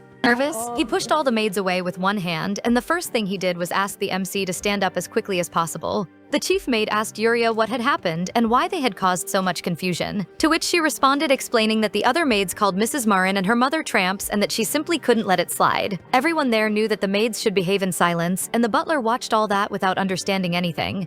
The chief maid understood she would be the first to be punished for that confusion, which she didn't even know was happening, and shouted loudly, asking how the girls dared to say those things. She states that those girls were guests of the Duke and that the maids had just stained the honor of the house, making it clear they would have to pay dearly for their malicious gossip. The maids fell silent, realizing the chaos they had caused and the consequences that would come soon. Embarrassed, the chief maid Paige personally apologized to Miss Marin, taking the blame for not having controlled those mindless girls. And she explains that, if only she had been insulted, perhaps she could forgive the women, but they had insulted her mother and the MC couldn't forget that. So, she suggested that since those maids were so lively, maybe it would be good for them to work in a place where they had to deal with fewer people, like a dump. She asked for close supervision to ensure that abuse against young maids wouldn't happen again, stating this couldn't be allowed at the Duke's house. Yuria's eyes filled with tears for them defending her honor for the first time since she arrived at the palace. Thus, Paige promised to ensure that would never happen again, and reinforced that the girls needed to apologize. With the matter almost resolved, the butler suggested that Marin go see the doctor to make sure everything was okay. Out of nowhere, Olive appeared. Also curious to know what had happened after hearing the noise from the hallway, he saw Marin's messy hair, and it was very embarrassing for our girl to appear all flustered in front of her colleague like that. Of course, the boy had no idea what had gone down, but asked Marin to follow him, warning that the Duke had called her to the office to resolve something urgent. As soon as they entered Gerald's office, the boy asked what had happened, sensing a slight smell of blood. To which Marin responds that she had only had a slightly heated conversation with the maids, but Olive added that one of the employees was the one who had insulted her, and for this reason started a fight. The servant makes it clear that the reason for all this confusion was a comment by the employee about how Marin and her mother were nothing more than courtesans. Hearing this, the Duke ordered Olive to cut out the maids' tongues without thinking twice, being scolded by our girl, who got scared he would really go that far. She admitted she had already punished the girls by forcing them to work at the dump, and asked forgiveness for having acted without asking him first, but he thought she was too merciful for giving such a light punishment. Since this was resolved, Gerald questioned if she had won again, but the expression again sounded strange to her. The heroine realized he was talking about the time she had hit Giorno, although that wasn't something she always did. When the man insisted on the question, Marin sighed and said she hadn't lost. The boy noted that this had happened during the move and now again, commenting that he seemed to have brought a real bully into the castle, leaving the girl even more disconcerted. He gives a sideways smile at the MC's reaction, seeming to really have fun at the girl's expense. Playful, he comments that he could tell the girl was all messed up even without being able to see, even though she tried to deny it. Then the Duke approaches and grabs her arm, asking what she was relying on to be so brave and courageous with him. But Marin just looked away and couldn't answer, because she always felt strange around him and her heart beat strongly. Changing the subject, Gerald told Olive to get new clothes for the girl, since her sleeves were rolled up, which made the girl object because she didn't think it was so bad and could solve it herself. Serious, the boy said she just had to accept the gift and asked her not to misunderstand the reason for it, which only left Marin with more questions in her head, not understanding what kind of misunderstanding he meant. Quickly, he sent Olive back to work, and the young man obeyed as usual. The poor protagonist prayed for the boy to take her with him, but suddenly Gerald asked what she was doing, suggesting she should be working, since he had noticed the girl had brought a book again. Trying to compose herself, she asks if she could already begin reading, which she had postponed for a long time because of that confusion. But she was surprised when the Duke crossed his arms and said that normally he wasn't afraid of something like that. Marin definitely didn't expect that. She couldn't believe that was happening. The day before, she had shouted in the hallway that he was afraid to sleep, and Gerald certainly had heard her words, even though he had remained silent. Actually, she didn't think he could hear from inside the office, but now she was sure she was completely wrong. Smiling, the Duke suggested she begin reading to see how she would handle things this time. The book she chose was about the Siren Desert, which lay between the Omen Empire and the Sanders Empire, and was the ancient home of thousands of dangerous monsters. It was the duty of the Duke's family to contain the monsters that came out of the desert to ensure the safety of the people. A long time ago, the battle against the monsters had finally ended and only the remaining warriors needed to return home, but some problems arose. None of the scouts who had been sent on the search returned, so the Duke knew they couldn't advance until they found the missing ones. There was still no news of Henderson, who was a key piece for them. Then, one of his men informed him that he had found the cause of the knight's disappearance. But it was something so serious that he would have to see it with his own eyes. The scene was almost magical. The knights had reached a kind of garden with giant flowers. The armored knights stood before monstrous flowers, plants of sinister beauty that deceived their minds, until one of the men got closer, still unsure if he could touch that or not, but his curiosity ended up being greater, and he extended his hand with the steel glove, and when his finger touched the flower, the silence of the forest ended with a roar. From the middle of the flower emerged a huge mouth full of teeth, totally terrifying. Gerald had ordered them not to do anything risky, so the knights backed off. The perfume coming from the flowers was very sweet, even burning the Duke's nose, and it was this plant that made people confused. Gerald ordered everyone to cover their noses immediately, not breathe that air and get out of there so as not to be caught by the monsters. So that infernal flower attacked through smell. Knowing this, the boy ordered that the soldiers be taken from there as far as possible, but there were too many monsters for him to solve alone. However, the guy explains that it was difficult for someone to fight with one hand while holding their nose, and only the Duke would be able to do that, promising his right-hand man he would return soon. While slicing the monster, he imagined that there must be a center in the flower where something controlled its attacks. He was sure that by the way they grew in the garden, the flowers protected it in some way. After cutting many stems, the boy finally found what he wanted, the brain of that terrible monster. He approaches with his sword in hand, and finally strikes with the sword exactly in the center of the flower, so that all the other creatures would also die. Gathering all his will, Duke Gerald drove the blade deep into the heart of the plant, making a terrible scream echo, piercing the silence of the forest. At that moment, a flash struck the boy's eyes as if a lightning bolt had fallen in front of him, but even upon opening his eyes, the Duke realized he was still in darkness, and it was on that very day that he became blind. This time, the boy managed to fall asleep again. And when he awakened, he didn't even notice how much time had passed since Marin had been there. He didn't even remember when was the last time he had dreamed. Beside him was Mr. K, who told that the Duke had slept for about an hour and that he had been around the whole time. Sleeping was indeed wonderful. With just 1 hour of sleep, his body was already full of energy. As always, his thoughts fled to Marin and to how she was a strange and surprising woman, but also dangerous, someone who could both alleviate his pain and lock him in it forever. Now the boy was even less sure about what to do with her. Speaking of Marin, the woman still seemed disheveled because of the fight and knew she needed to change as quickly as possible. She felt she had a horrible appearance and wasn't surprised that Olive had been so surprised to see her. But her thoughts were interrupted by a knock on the door. It was Uriah, who was worried and wanted to know if everything was okay with her mistress. The girl answered yes, since the Duke hadn't even reprimanded her, so there was no reason for concern, and she assured that everything was fine with Uriah too. Unfortunately, that had already happened to her many times before, so the girl was used to the hostility and mockery of other maids. With a gentle voice, Marin called the maid by name and held her hand carefully so she would feel her support. She asked that Uriah never again say that was normal, and stated that if anyone offended her again, she could run to her, because the MC was willing to fight for her whenever she needed. Her words leave the girl emotional, and very grateful, not just for what she said, of course, but for the mistress having defended her earlier. But for Marin, she didn't need to thank her. After all, they hadn't only offended Uriah, but also her mother, and that was unacceptable. Changing the focus a bit, the girl comments that her mistress could treat her informally from now on. The MC was older than her, so it was the least she could do, and it would be hard to say no to Uriah when she asked for anything making puppy dog eyes. With everything resolved, the redhead offers to fix the protagonist's hair and mend her dress, which she accepts. After all, she didn't have so many clothes to throw away one more. Taking advantage of the subject, she asks what the meaning of a gift in the form of clothes was around there, which makes Uriah ask if she had received this gift from someone, but the girl explains that not exactly, she only thought about it because of the talk about mending the clothing.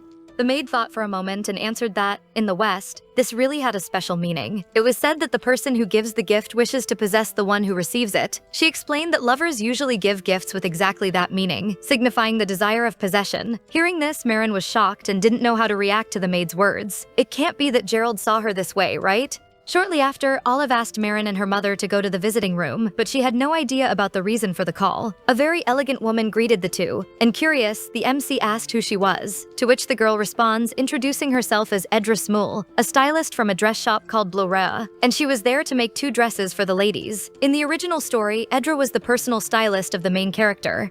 The women bowed politely to greet the artist properly, introducing themselves formally. However, Roanna couldn't even imagine why the Duke had decided to call a stylist to make dresses especially for her, even though Marin tried to explain. The MC asked if her mother also had the right to a dress, and the stylist confirmed that the Duke asked her to make outfits for both. That catches our girl by surprise, because she thought the gift was just for her. But in fact, the Duke didn't only think of Marin, but also took care of a dress for her mother. The girl had no idea he had this attentive side. More excited, the girl explains to her mother that since she helped Gerald the last time they saw each other, he probably decided to give a dress as a sign of gratitude. With that aside, Edra pulls out her measuring tape, excited to take the measurements of both and get to work. Marin remained still while the stylist walked around her, measuring all the girl's dimensions, but something caught Edra's attention. Although the girl introduced herself as a commoner by not having given any surname to her, Marin had a lot of familiarity with this measurement-taking process. Plus, the fact that they had ordered her to make as many dresses as the girl wanted was definitely something. Looking carefully at the MC, an idea arose in her head.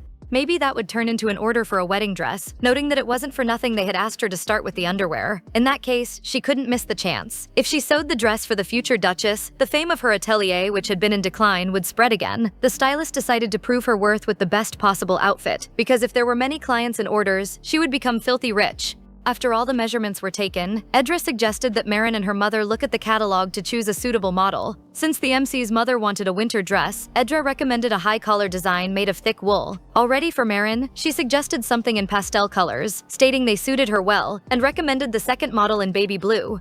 The catalog contained many new styles that couldn't be found anywhere in the West, and Marin's mother was marveled by the fact that there wasn't a single ugly dress. But Marin explained that she wanted a dress that was easy to move in, making the woman suggest she take several models. Awkwardly, the MC explains that one comfortable dress would be enough, and asked her to recommend something for her mother. The stylist was surprised when she noticed that everything was happening exactly as His Excellency had predicted, and her comment leaves our girl confused. Then she explains that the Duke said the girls would probably choose only one dress each, and warned that, if this happened, he would buy the entire collection from the studio, offering 12 million in gold coins to Edra.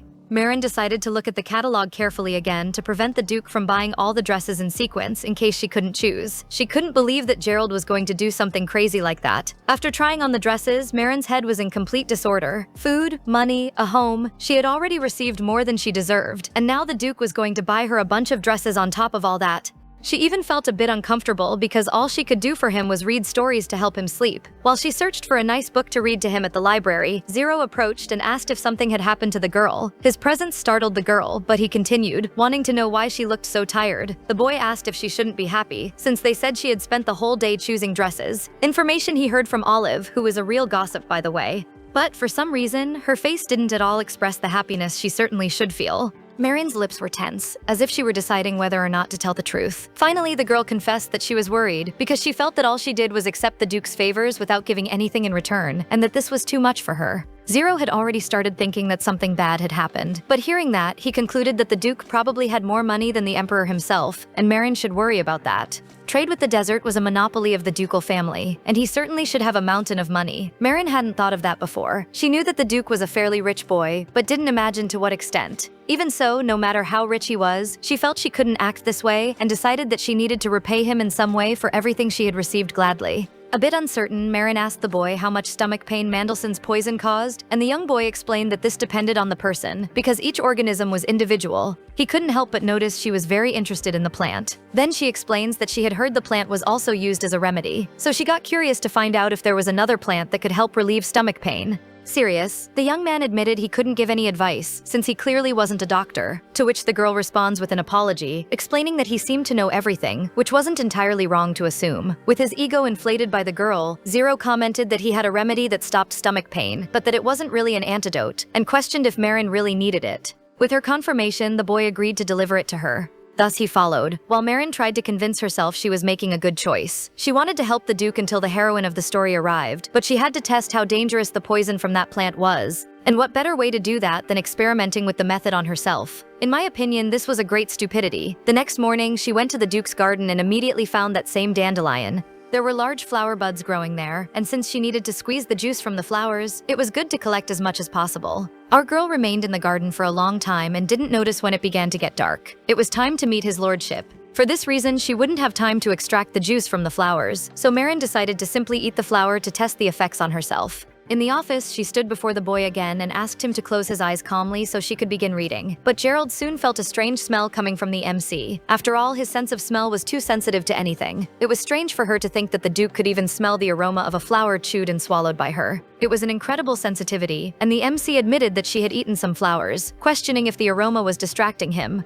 Hearing that, the boy asked if perhaps Olive was letting her go hungry, but she stated that he always took care of her and that she ate until she was more than satisfied, confessing that she had simply tasted the flour out of boredom. Gerald laughed at the answer and said he probably needed to try harder to occupy her mouth. Then, and Marin wanted to disappear from so much shame, trying not to fantasize too much about what that meant, the girl decides to begin her reading of the night. This time, it was a story about a widowed mother who lived with her kind and beautiful daughter. By a stroke of luck, the gentle mother had met a handsome young man and soon fell in love with him. Marin hadn't even read a paragraph when she felt something strange in her stomach. While she tried to read that one day, the mother told the daughter that she would have a new father. But her stomach growled loudly throughout the office, and our girl was hit by a surreal pain.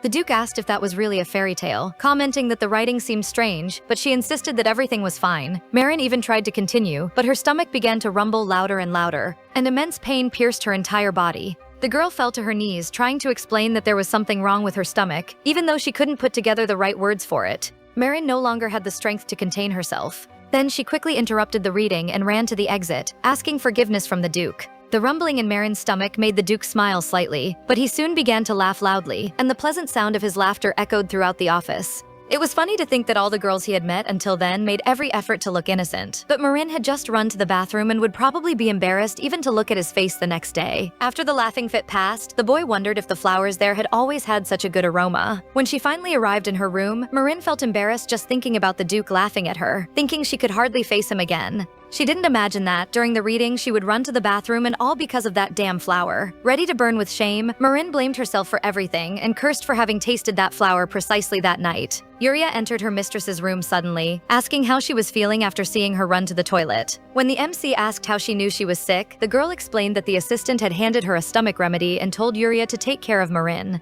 That is, now, not only did the Duke know that she had run to the bathroom, but also Olive, which was a double disaster for the poor protagonist. The girl lies down, explaining that her body was fine, but the same couldn't be said about her heart, and the maid even thought her mistress had a fever. But the MC explains that the temperature was definitely not her biggest problem, because at that moment she was ready to die of shame. Suddenly, Yuria saw a basket of dandelions and asked if she could use some of them. And sincerely, Marin said she could use everything because she felt nauseous just looking at them. The maid carefully took a flower and asked Marin to wait a bit, wanting to help her as quickly as possible. She had made a compress with the petals and put it on our girl's forehead, explaining that she had learned this as a child and that if she made a paste of dandelion with water and applied it, the person's temperature would drop quickly. Surprisingly, our girl's discomfort was diminishing little by little, which doesn't surprise Yuria, who told that she used to do this for her younger brother. Marin gets curious about the girl's brother, and she explains that the boy worked as an apprentice knight on the property. She was very grateful that the maid had taken care of her and for being so helpful. The next second, the girl jumped as if she had received a shock. This was all because Marin realized that although the plant was listed in manuals of poisonous herbs for causing stomach pain, it would hardly be possible to give dandelion to the Duke. However, she thought she could just apply it to his skin.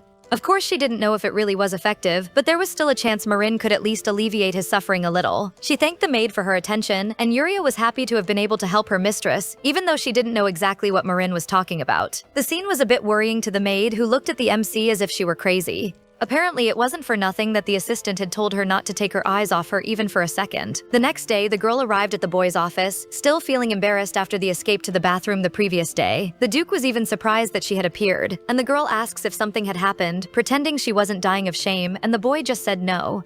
However, before reading the fairy tale, the girl decided to ask him for one thing, and Gerald questioned why he should attend to her request like that, to which she responds that what she wanted to do would be to help Gerald, which left him even more curious. The heroine asked him to trust her, but for that she would have to touch the Duke, so she requested his permission. Hearing this, a certain strangeness arose on Gerald's face, and he asked the girl to repeat what she had said. This worries the girl. Certainly he must have thought, how dare she touch him being a commoner? So Marin wanted to explain before he misunderstood her even more. She assured that it wasn't anything he was thinking, but the Duke was already approaching slowly. Gerald got very close to her and asked in her ear if the girl was warning him that she was going to attack him at that moment. The poor girl blushed like a ripe tomato and looked at the boy with surprised eyes, while the boy stared at her, waiting for an answer with his chest exposed in the half-open robe. Since the silence wasn't broken, he suggested that the MC was warning that she was about to attack him right in the neck, which she denies desperately, making the guy question if she hadn't just said she was going to touch him. Something that wasn't quite a lie, but he didn't know that. On a table next to them, there was a mortar with crushed dandelions, and on a tray, a white cloth. Still standing with the unbuttoned robe, the Duke asked where Marin wanted to start touching, and it was impossible not to notice his defined body. Even so, the MC tried not to look at the exposed part where she really wanted to touch him, but he was so handsome that the girl couldn't explain absolutely anything.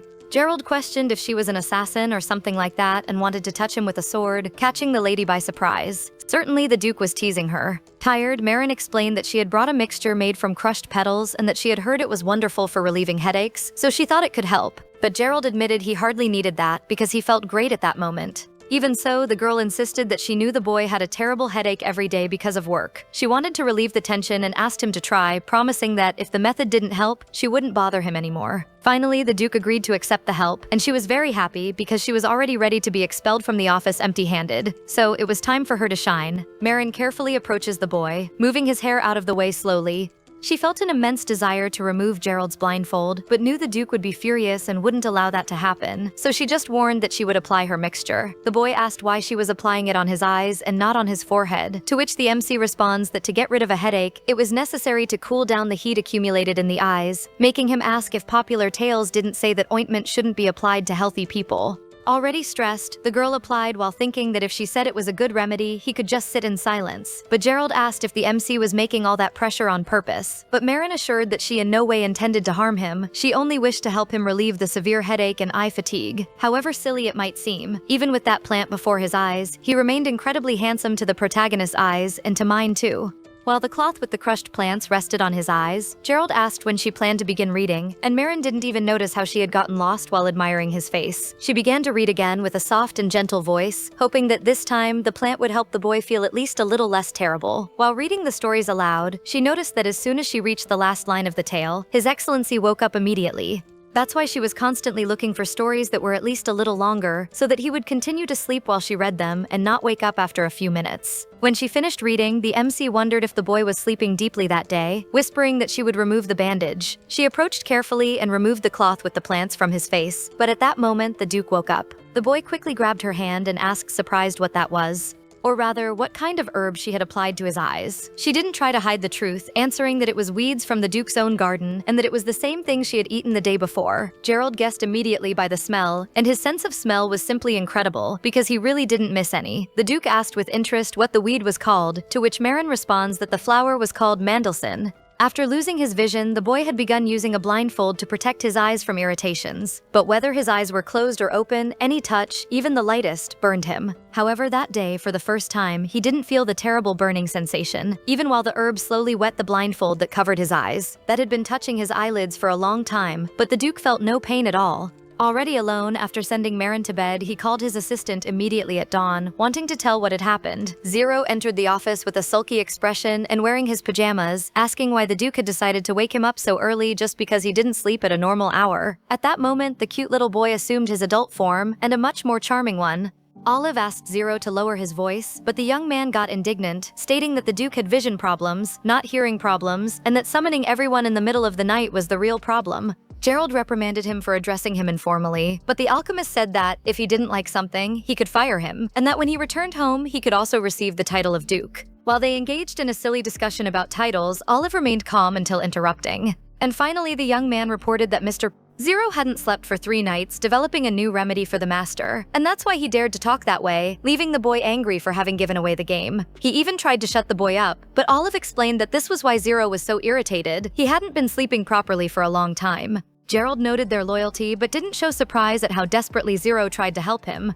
Without patience, Zero suggested that, if there were questions, it would be better to ask them quickly because he was incredibly sleepy and was going to return to his room regardless of anything. Gerald decided to ask about the plant Marin had applied to his eyes that night. And this makes the boy comment that, recently many people had been interested in that weed, and questioned if it hadn't been Marin who became interested in it by chance, because it was unlikely that any other person would have asked about it. Gerald called her the temporary employee, and even the alchemist was surprised to see that the Duke referred to her exactly that way, which was actually confirmed. And a slight playful smile appeared on the alchemist's face, who said he liked that girl so much that he suggested Gerald give her to him. But the Duke responded that that girl wasn't an object, although he still didn't call her by name. Impatient, Gerald stated that Zero was completely losing focus on what he was saying, and didn't understand the situation, until he finally revealed what was no longer a secret to anyone. Marin was only his.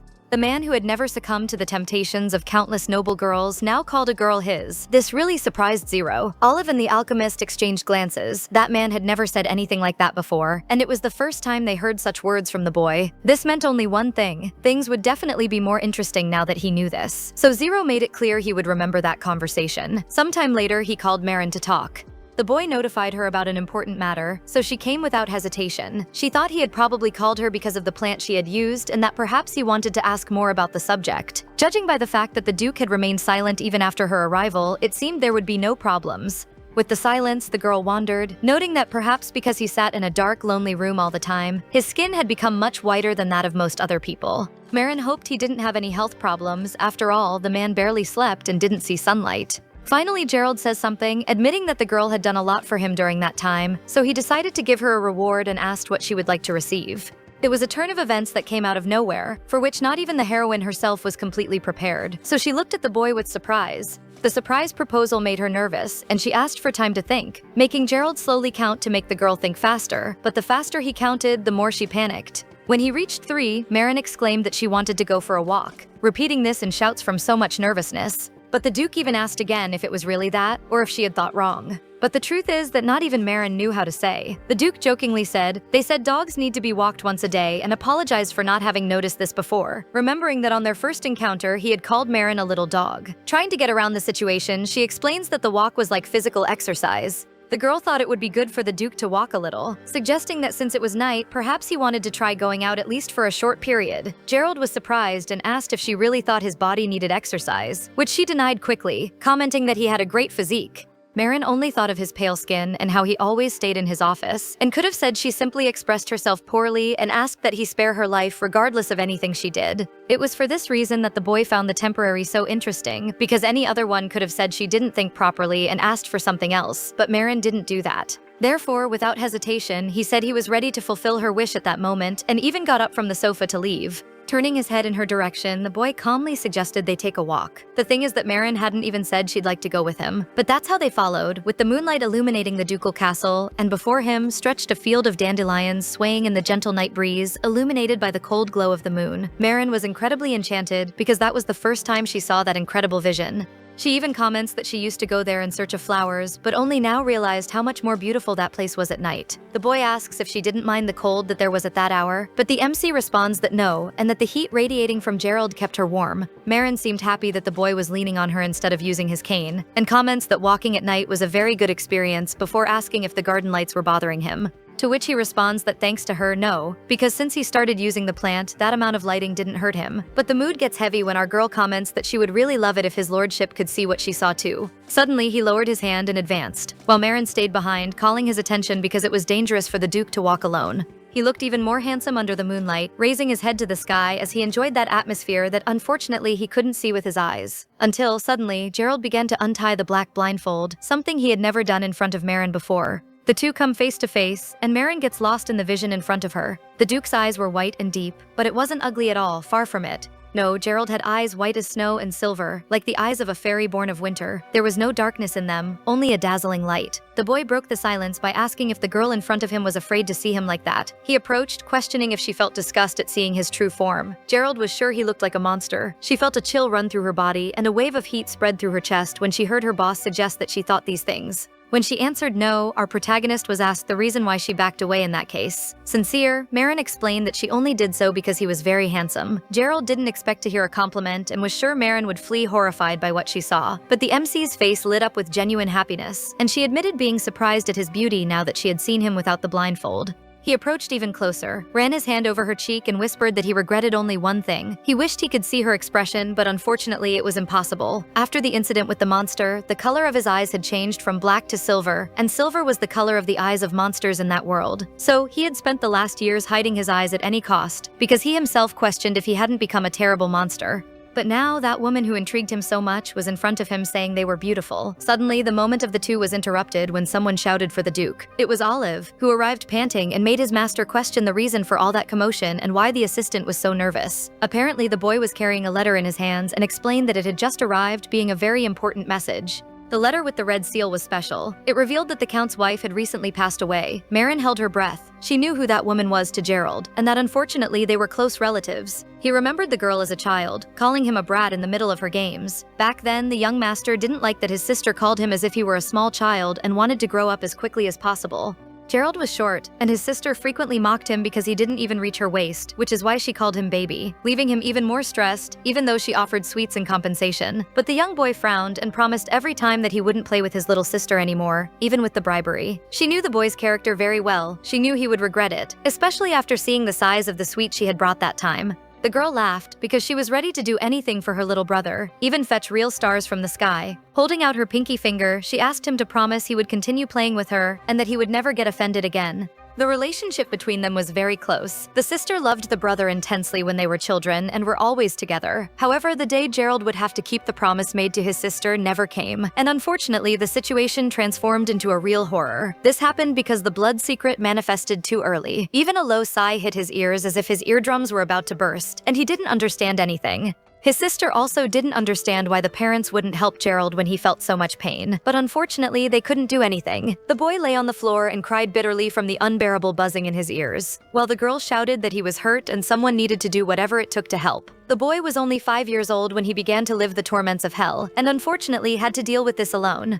Because from that day on, he was locked in a huge tower and lived solitary. Having learned from his father about the blood secret, he dedicated himself entirely to the practice of controlling the 5 senses he still had. As a result, the time spent in complete solitude became much greater than the time the young master spent with his family. On one of those days, while sinking into solitude, the boy heard a painfully familiar voice that gave him chills, calling him affectionately a brat. He couldn't help but recognize it, because throughout his childhood, it was that voice that had supported him in difficult times and was always there. It was his now-grown sister who now knew everything about the family secret and also about her younger brother's condition. She also knew very well that the young master could hear her voice even from far away, and there was no need to approach him secretly. The sister told that their father had gone too far. He didn't want to let the girl say goodbye to her brother before going away with her new husband. She really wanted to tell him about her husband, a handsome and gentle man with whom she had decided to spend her entire life. The sister even promised to live well and asked Gerald that as soon as he managed to leave the tower, she would be eager to see him in the south. Just like in childhood, she held out her pinky finger and was sure the brat would understand her and feel it. And so it was, because warmth hit the little boy's hand. However, she really wanted to see how he had grown, wondering if he had already reached the height of her waist. Tears ran down her face as she lamented the fact that she couldn't give a simple hug to her brother. Gerald heard every word and decided that his sister should know that he could hear her even from far away. Until he had an idea, he threw a stone from the window, which broke quickly. He had tied a cloth with a note congratulating his sister on the wedding. The girl took the stone in her hands and upon seeing the message, began to cry even louder, thanking her dear brother. Gerald, on the other hand, looked through the broken window and just prayed that his sister would now live well and happily with her new husband in her new life. That was the last meeting between them, the last conversation of the two, and today the boy's black carriage arrived at the huge palace. Knowing he wouldn't find the woman there, an assistant stopped beside Gerald and asked the boy to take a special cane with a silver engraving. It was an unusual object. Mr. Zero had asked him to take the cane, and the boy simply needed it today. At first, the Duke didn't understand why the alchemist asked him to take that item in particular, since he had never traveled with something like that before. But as soon as he pulled the handle with one finger, he immediately realized that the cane contained a very sharp blade. So he asked Olive to tell Zero that the alchemist had done a very good job and seemed to know that the Duke would definitely need that item today. Before he entered the carriage, someone shouted for Gerald. It was Marin, running in his direction with a suitcase and shouting that she would also like to go. She bowed deeply before the boy, and he called her again temporary, as he always did. Gerald comments that he had heard from Olive that the girl couldn't ride in a carriage and asked if she would be okay during the trip. But despite her saying she had no problems, he thought that even if she could, the swaying would be too difficult for her condition. The boy knew how she felt, but warned her not to overdo it, and stated he could take care of himself. What worried Marin most was the fact that the boy had barely slept in recent days, and she just wanted to read a book to him in the carriage so he could rest, but she was interrupted by Gerald, who, leaning on his cane, promised to return soon and guaranteed that everything would work out. Defeated, Marin handed him a brown box and asked that he at least take it, because inside was the same Mandelson herb she used with him. Without thinking twice, the Duke accepted the gift, knowing he would certainly need it on the trip so that headaches wouldn't bother him. For some reason, Marin felt very nervous when she saw the carriage. She stopped again, taken by fear, but tried to calm down, thinking that no one would get hurt. Gerald entered the carriage, which began to slowly move away from the castle, while Marin followed him with her eyes, deeply wishing him a good trip. Sometime later, a strong punch to the desk was heard in one of the noble's offices as soon as the news arrived that Duke Gerald was coming. The young man was indignant. He had warned him not to come because of his eyes. However, his charming wife approached and asked the boy not to worry because there was nothing he could do since the Duke was on his way. Since things had taken this course, she said they would have to prepare a luxurious reception and greet Gerald in the best way. In the house of Count Adrian, the sun shone with the Duke's arrival. Everything was prepared in the best possible way. And as soon as the butler Moreau met the boy, he bowed deeply and commented that the Duke had made a very long journey. Gerald was serious, leaning on his cane next to his assistant. Olive said that the Duke had warned he would arrive before the funeral and asked where the Count's children were. The Duke heard voices talking about his arrival, and someone doubted that a blind guy like him would go that far, and probably not everyone was happy to see him there. He clearly heard the unpleasant conversation that was going on in the office, despite the boy thinking there was no way Gerald could hear a conversation that was happening so far away. Finally, the owners of the house came to receive our boy. It was Baron Killen, the younger brother of Count Adrian, accompanied by his fiancée, and he admitted that if he had had more time, he would have made a formal reception that day. He introduced his charming fiancée, who felt honored to appear personally before His Excellency. The girl, who wore a black velvet dress and had red hair, was called Jelmia Rose and had just become engaged to the Baron. Gerald didn't respond to her greeting, and Olive remained silent, observing the couple. The boy quickly asked where his nephews were, but for some reason, the Baron began to get nervous.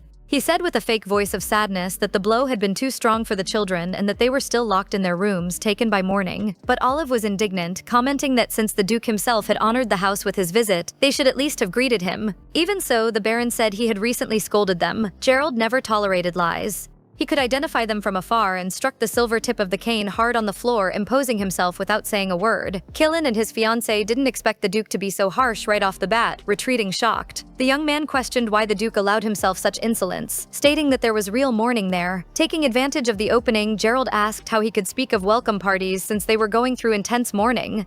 He passed by the guards while the Baron tried to justify himself and ordered that his nephews be called at that very moment. The butler offered to accompany Gerald to the living room. While Killen was so furious he couldn't stop trembling, showing his teeth like an animal. It was absurd. The Duke was acting like a wild animal to them. The fiancée was indignant at the fact that someone would disregard the Baron so much just because of his title. And she comments if her beloved were a count, he wouldn't have been ignored that way. The boy hugged his beloved, saying that soon she would become a countess, but explained that he needed to be patient to get the high title. However, the girl's head was far away. After all, she didn't understand how the Duke had managed to arrive before the funeral. By his swiftness, it seemed he valued the sister much more than she thought, and things were taking an interesting turn for Jelmia. Sometime later, the Baron walked furiously to his office, cursing Gerald, who had arrived on a completely different day than he expected. He hated him. His sister-in-law from the Vines family was a problem, always putting obstacles in his way, and now his nephews would be too. Killen was sure the Duke suspected something, so it was impossible to scold his nieces now. Then he would have to take control of the situation no matter what. There was almost no time left. Now he just needed to endure one more day so that the title of Count would finally be in his hands. Upon opening the huge lock that locked the door, the Baron entered the room and asked if the children had been obedient while he was away. The atmosphere there was tense, and the girls seemed terrified of their tutor's presence. The eldest daughter of Count Adrian, Daya, looked angrily at the tutor, knowing what to expect from him. As did the second daughter, Garnet, who sat next to her sister Rubiana, who trembled with fear for being the youngest there. Cold, Killen asked why no one had greeted him since it was their uncle who had entered and demanded attention. But Garnet called that man a demon right then, saying he had locked them up there and even hidden the youngest one, Pedro, somewhere. There was no mercy in that man, who turned to the young girl with all his anger, asking how she dared to speak to him in that manner. Daya looked desperate and apologized with a trembling voice. When Garnet tried to talk back to her uncle again, the girl asked her sister not to interfere and showed herself ready to resolve the matter alone, so as not to see that man's fury. Killen seemed satisfied with the effect he had on the girls and said today he would let it pass, but promised that next time that definitely wouldn't happen. The boy told about the arrival of the Duke Vines, and Daya understood that only he could be their salvation. She could hardly believe it, so she asked if the Duke had really gone there. Completely changing his expression, the Baron warned that before the Duke, they should go back to pretending everything was fine because in the past, the relationship between them was good. Daya knew she would have to obey, but found all that an enormous filthiness. The uncle hated everyone there. Squeezing her fist to hold back, she asked that if they complied, the uncle would let them see Pedro the next day. To which he responds that everything depended on how the girls behaved in front of Gerald, because they needed to watch what they said and stay quiet so he wouldn't discover what was happening there. And then he ordered that everyone dress in the most beautiful way possible for dinner and come down to greet the Duke. As soon as he left, Garnet shouted, asking if her sister had gone crazy and why she was humiliating herself like that before that demon. But Daya understood that this was the only chance they had, otherwise the uncle might not let them see Pedro at all. Unfortunately, that was the cruel truth, and the green-eyed little girl asked her sister if they could really meet the boy the next day. Daya approached with a discouraged smile and promised they would certainly see him, and the girl really wished this day would come as quickly as possible. She questioned her sister if the Duke could help them get out of there, which leaves Garnet indignant, because according to her, the Duke had never visited them and she considered him a complete stranger, and even their uncle, with whom they were close, managed to betray them, so she questioned if a person who had lived their entire life as a stranger could really help them in any way. The little one with sad eyes admitted that her mother always said that, and Daya completed the saying about how the Vines family protected itself. Gerald Vines was in fact there for the first time, and none of them knew what kind of person he was, but our boy knew very well about that saying. 15 days earlier, a cheerful boy with dark gray eyes and a happy face approached his sister, commenting that his father and mother had promised him a birthday gift, and he wanted them and Daya to choose it together. His mother was already waiting for him in the carriage to choose the best birthday gift, calling Pedro to go. He promised his sister he would be back soon, and at that moment, the family was very happy to be together. She touched the boy's nose affectionately and asked him not to get into trouble and to behave very well. That was the last meeting they had. Sometime later, the bodies of the parents were found, but the boy Pedro disappeared without a trace after the tragedy. Daya needed to find her brother. But she needed help for that, so first she turned to her father's vassals, but many just avoided her. The girl didn't understand why everything was happening so strangely, why her mother had suffered a tragic accident, and she was left with only the option of turning to her uncle. Killan, upon seeing the young girl, asked why she was so pale, and if she needed a doctor's help. But Daya explained that the vassals didn't answer her questions, avoided meetings, and that no one was looking for her little brother, reinforcing that she needed help. Everyone was ignoring the matter, while Daya seemed to be intruding on something that wasn't her business, and the uncle declared that now she needed to understand why the vassals avoided her if it really wasn't obvious. He warned her that she needed to stay quiet until the funeral, if she wanted to see her little brother Pedro, who had disappeared without a trace. Only now did Daya realize that that terrible man had hidden the boy somewhere, probably so he wouldn't tell all the details of the tragedy. Without thinking twice, he gave her a strong slap on the face, making it clear she shouldn't dare to behave that way again. Killan was furious when he said it was good for the girl to mind her tongue and ordered her to go up immediately to the room with her younger sister, adding that, if she behaved, perhaps he would bring her little Pedro alive and safe and sound. She had no choice but to become obedient, because only that way perhaps she could see her brother. For that, she needed to listen to that man, not make noise and stay in the room according to his orders. Thus, the Baron locked them up with an iron chain and a huge padlock there. Daya tried to keep strong while she felt an incredible longing for her mother and remembered her with tears in her eyes. She remembered when she was still just a child and asked about her mother's brother because she really wanted to know why he didn't visit them. To which her mother responded that the Vines family had too many enemies, that they were protecting their own family, and that, even if he wanted to, he couldn't come. She always repeated that no matter what happened, the girl should remember one thing: the Duke of Vines protected them, and her little brother would protect all his daughters without thinking twice. Now she was telling the same story to her little sister, and both were sure that man could help them. Despite this, the young girl questioned if His Grace, the Duke Vines, who hadn't even responded to the letters sent during all this time, would really defend her. Gerald, on the other hand, was very eager to deal with Killan immediately, but knew the time wasn't right yet. His hidden assistant, Kai, had been tracking him for a long time, and soon he should expose him. It was only necessary to wait a little. His thoughts were interrupted when Olive reported that the young Killan was organizing tomorrow's funeral well and commented that most of the southern aristocrats had not received any invitation. But that wasn't all, and from Olive's somber face you could tell there was still some terrible information. Apparently the bodies of the Count and Countess were so damaged that they were cremated immediately, but Gerald couldn't believe this. This information makes him grit his teeth hard. It was a completely reckless attitude, and the Duke discovered that the Baron had dared to stain the memory of his family without caring even a little about respect and protocols. Meanwhile, in Duke Vines's castle, Marin looked at the map of the region, indignant because the Duke had traveled the huge distance in less than a week, and even at an accelerated pace, the journey would have taken at least 10 days. She couldn't stop thinking about how the Duke must be feeling. He didn't like noise, and the MC wondered how he would endure all that, plus thinking that the dandelion tincture had probably already run out. The main problem was that the boy hadn't slept at all, and Marin still blamed herself for not having gone with him. She had promised he would be able to sleep a little, but couldn't even enter the carriage because of motion sickness, feeling pathetic about it. But her lamentation was interrupted by a white-haired boy who asked why the girl had such a serious face. His presence was a surprise to Marin, who asked who he was. Then the young man introduced himself as Zero's older brother, Jerome Rodel Zart. Now the heroine understood what the boy really looked like. However, something caught her attention. His last name was Zart. Like the Duckle family of the north, why would the heir of the northern duke be in the west?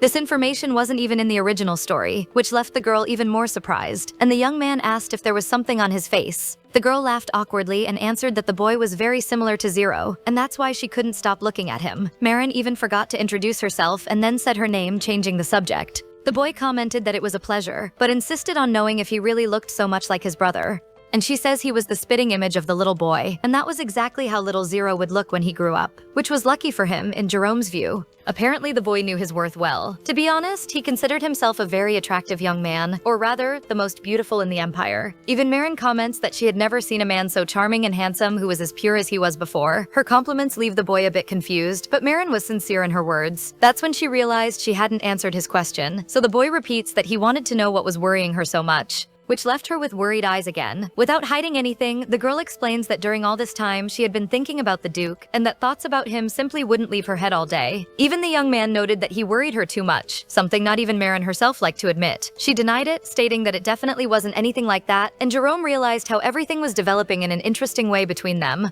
The only thing the girl couldn't hide was her deep feelings for Gerald, which were given away by the color of her cheeks. Marin was sure that, being the strongest and most reliable hero of the Empire, the Duke would go through all the trials and find happiness, so there was no need to worry about him. But no matter how much she tried to compose herself, the boy wouldn't leave her mind, and this became even more evident after his departure. Sometime later, the girl went to the stables to give affection to the horses, carefully petting the snout of the horse, white as snow, who felt her warmth. The girl wondered how long she would have to perfect her skills to leave just like the Countess, and the horse rubbed his nose against her cheek, as if he sensed Marin was worried about something. The girl laughed, more excited about the idea that the horse was licking her face to get her out of the spiral of bad thoughts. Suddenly, Sebas appeared with his usual friendly smile. Our girl didn't expect to find him there, and when she asked what had brought the butler to the stables, he answered that he just needed a quiet place to think. He told that since he was a knight, he used to go there when anxiety tormented his head, and today, out of an old habit, he had gone there again. The butler's face was clouded with worry. Certainly something must have happened. But Marin couldn't even question that, because he changed the subject by asking if you could tell that he was taking very good care of the horse every day, to which she responds that the animal looked great, and despite advanced age, his coat was shiny and he was full of strength. Smiling, Sebas revealed that that horse had belonged to the young Countess Adria, and it was evident how well it was taken care of in the Duke's house. The Countess loved riding and frequently begged her butler to teach her fencing skills, but because of his duties as vice commander of the Order of Knights, Sebas hardly had time for the lessons. Hearing these stories, Marin comments that the Countess must have been a very active person, and the man admitted that, indeed, that girl was full of vitality. The man's heart still ached terribly for everything that had happened, and the MC decided to leave him alone with his memories of the Countess because of that. Before she could leave, the butler apologized for having spoken so much, remembering that the girl seemed bothered by something, so he said she could vent to him if she wanted. But the MC explains that it wasn't anything serious. In fact, she had only thought that if she knew how to ride a little better, perhaps she could accompany the Duke on that trip. The butler was surprised that those were the thoughts visiting her. Apparently, the girl was really worried about her master. Awkwardly, the girl completes that perhaps she was wrong. After all, even if she were, certainly she wouldn't be of much help.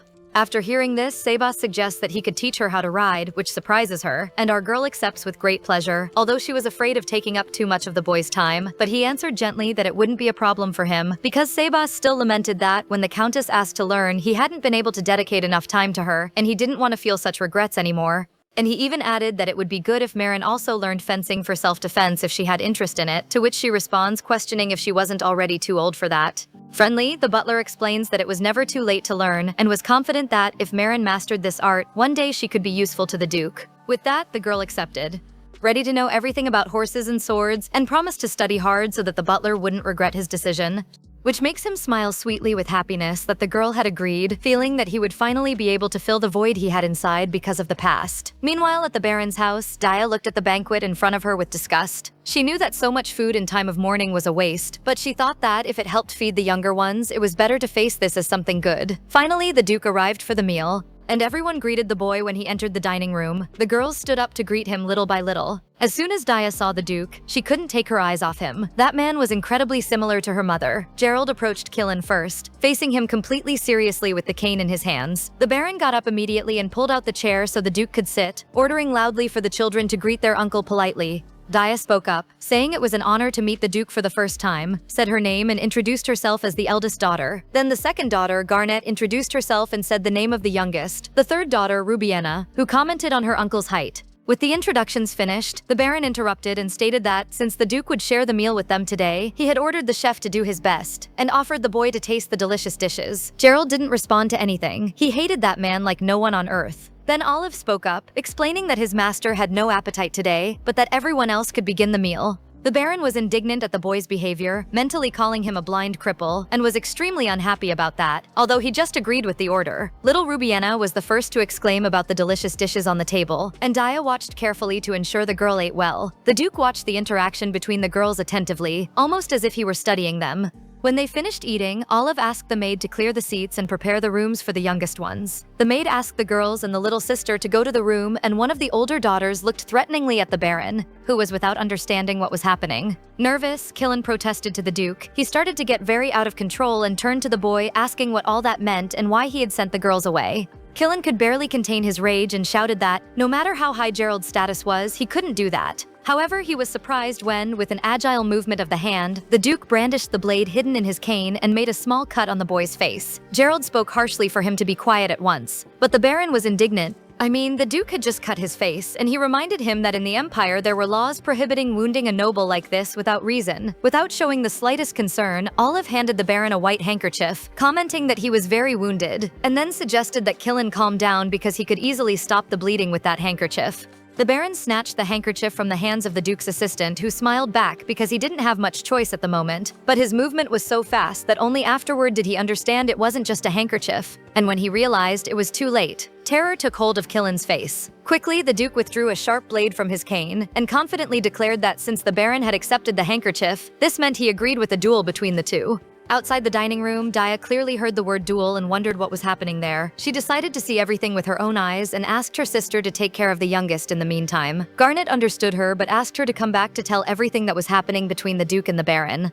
However, before she entered, Olive insisted that she return because that might not be the most pleasant scenario for the girl, but Daya asked them to let her stay anyway. After all, in a few months she would already be an adult girl and felt ready to take on greater responsibilities. Plus, as the eldest daughter of Count Adrian, the girl wanted to see with her eyes everything that really occurred in that mansion. Outraged, the Baron shouted loudly that the Duke had deceived him and that the challenge to the duel was invalid. He noticed the young girl entering the dining room again, which meant she had certainly seen him not consent to that confrontation. However, Daya declared loudly that she had seen with her own eyes how the Baron had received the white handkerchief and had heard the Duke's announcements about the duel. Therefore, that was a legal procedure, and that the Baron didn't have the right to refuse it. Killen couldn't believe that the girl had allied herself with Gerald, even though she had seen him for the first time that night. But as soon as he tried to shout at her, a thin and sharp blade touched his chin, and Gerald warned him that, during a duel, he should never get distracted with anything. And the Baron understood the disadvantage in which he found himself. The young man fell to his knees before him and declared that he had no idea what he had done wrong, but begged forgiveness as many times as needed. After all, he knew that someone like him would never be able to compete with the Duke, who was known as the Empire's shield, and that duel would be a failure. Without the slightest piety, the Duke questioned if, even knowing all that, the boy insisted on doing something so stupid. At that moment, the boy understood he had been caught. The Duke accused the Baron of having dared to touch his family while he tried to dodge, claiming the boy had misunderstood everything. Killen even tried to ask Daya for help to convince Gerald that this was some kind of terrible misunderstanding and that it was worth explaining what had happened. But all the girl did was ask where Pedro was. Of course the man feigned ignorance, but she wasn't going to give in. The girl still didn't know where her brother was. So, irritated, she grabbed the Baron by the collar and shouted that he should hand over the boy immediately, stating that she didn't care if he would die or not. However, the Baron responded with a trembling voice that he had no idea where her younger brother was, and revealed that in fact he had also spent all this time looking for little Pedro, but the girl couldn't believe that lie. She remembered that he himself had said before that Pedro was with him, and that this was the only reason she had allowed them to be locked up and starve, so she could see her brother. But now he dared to say nonsense about not knowing the boy's whereabouts, which was absurd. For a long time, she had tolerated his terrible treatment of her and her sisters, and she was ready to kill him right there. She couldn't contain the rage as the pain increased in her heart until Olive asked the girl to calm down, but she didn't listen. Suddenly, with a quick movement, the Baron pulled a knife from his pocket, grabbed the young girl by the neck and ordered that no one move, warning that, if they attacked him one more time, he would end the girl. Gerald, however, didn't seem afraid of his threat, and asked if the Baron would really be capable of doing that, which only left Killen more indignant, making him question why he thought he couldn't kill his niece. Thus, Gerald approached him slowly, and the young man shouted again for no one in that room to leave, which makes Daya close her eyes tightly, already expecting the worst. The sharp blade grazed her ear and locks of hair fell slowly to the floor. The metal stayed only a few centimeters from her face, this being just Gerald's first warning.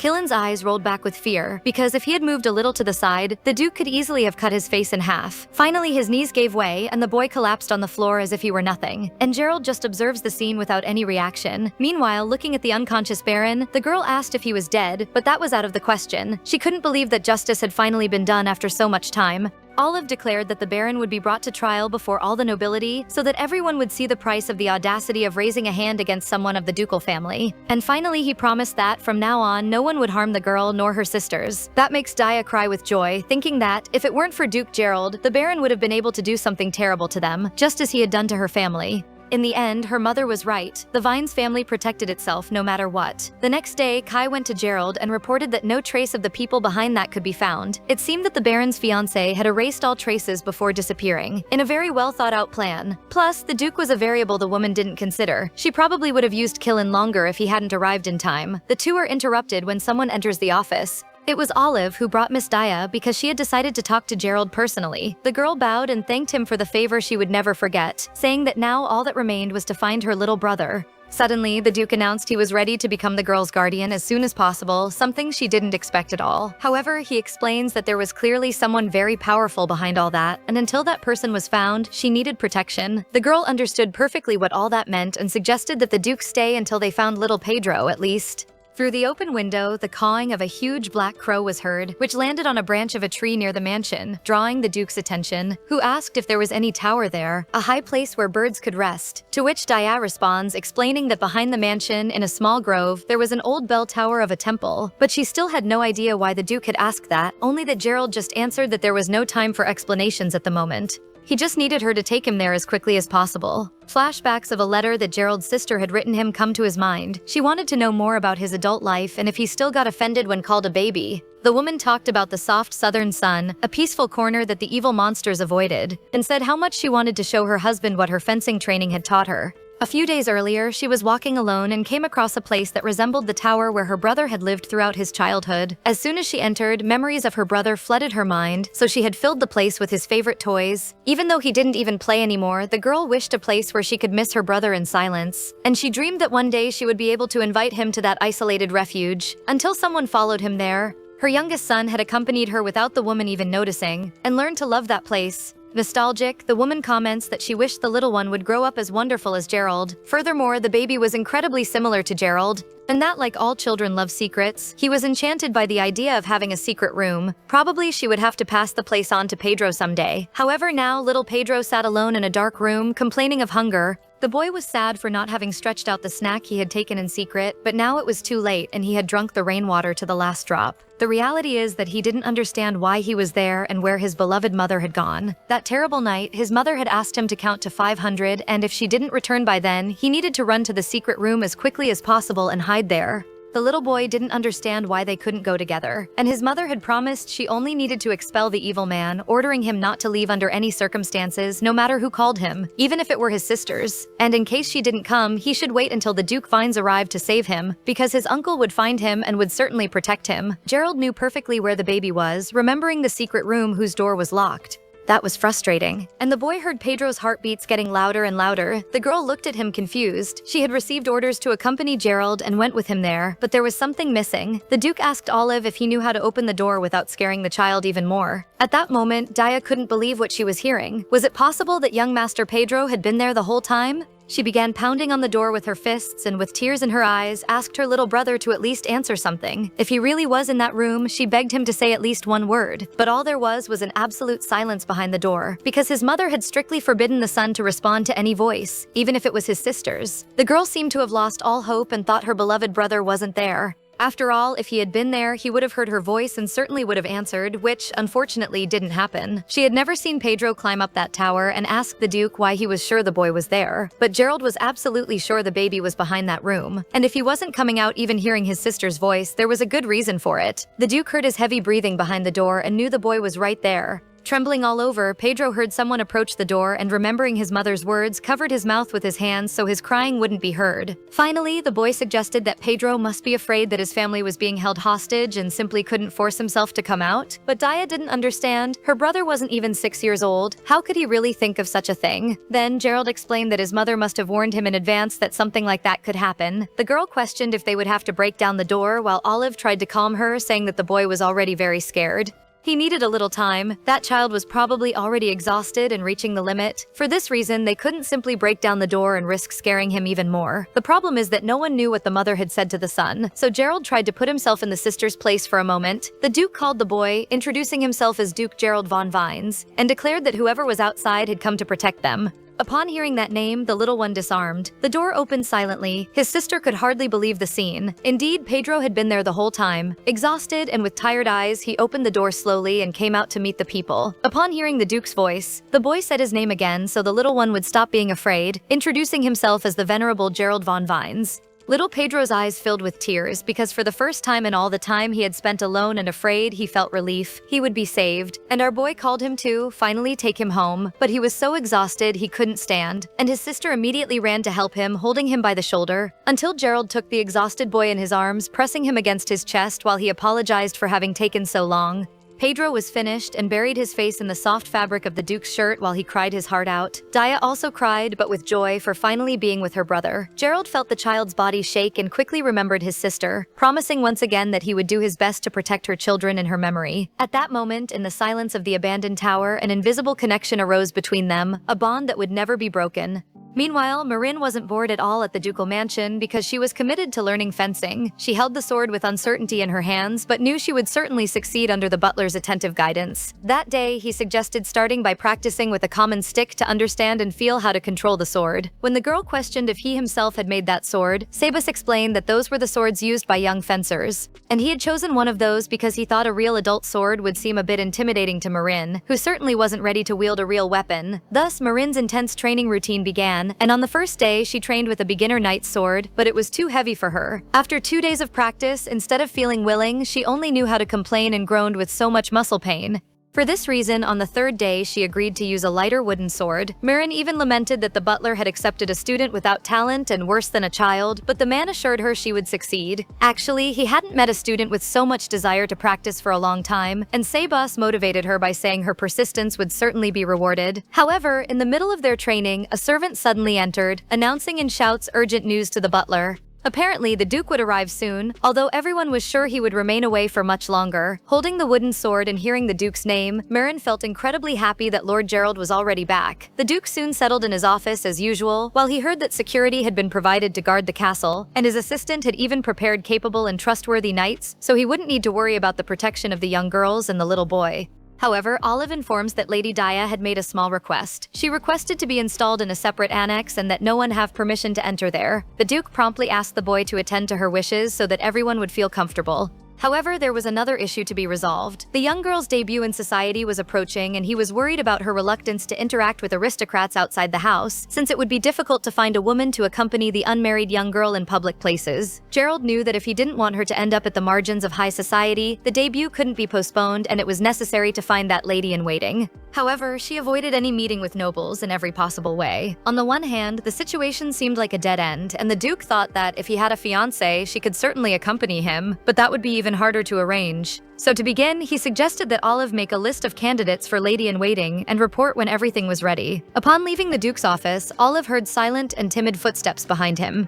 It was Marin, who couldn't wait until he called her and, luckily, found the assistant in the hallway. He asked what she was doing there at such a late hour, and the girl wanted to know how the trip to the south had gone. The Duke heard the sweet voice and called her again by the silly nickname of Temporary, but Marin was happy to see him again anyway. Setting aside all formalities, she opened the doors with joy and greeted his grace with a big smile.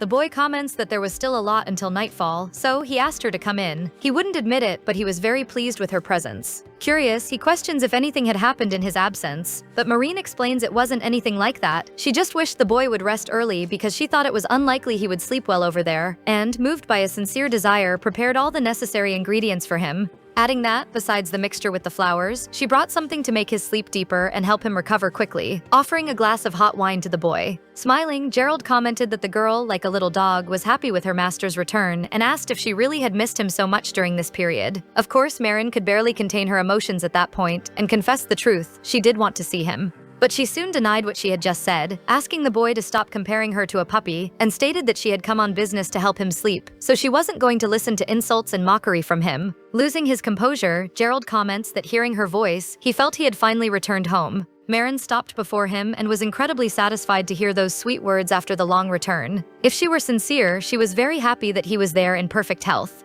Soon, she offered to apply the eye compress she had used before and asked if he had managed to sleep during the trip with the help of the other one, which the boy confirms. Suddenly, the Duke removes his black satin blindfold that covered his clear eyes. Curious, she asks if it was okay for him to be without the blindfold after so many events, to which he responds that he thought so, which leaves her satisfied because she preferred to apply the compress directly to his eyes. That made our girl question if the plant was helping him, because Gerald could only remove that blindfold alone at night. And she smiles just at this possibility. Finally, she began the reading of the day. It was a tale of the prince and the pauper, and she began to read it aloud, with a velvety and gentle voice, as soon as she applied the herb dressing on his eyes. But the boy's head was far away. After his sister's death, Gerald had been suffocated by mourning for a long time. The image of her in a cold grave froze his heart, but the familiar smell of books, the delicate aroma of dandelions, and Marin's tranquil voice seemed to bring back a warmth he had already forgotten. He sat in his office, listening to the pleasant reading with his eyes blindfolded, and felt alive at that moment. Marin slowly read about the heir prince who had disguised himself as a pauper and who once had told a knight he was the prince, receiving mockery in return.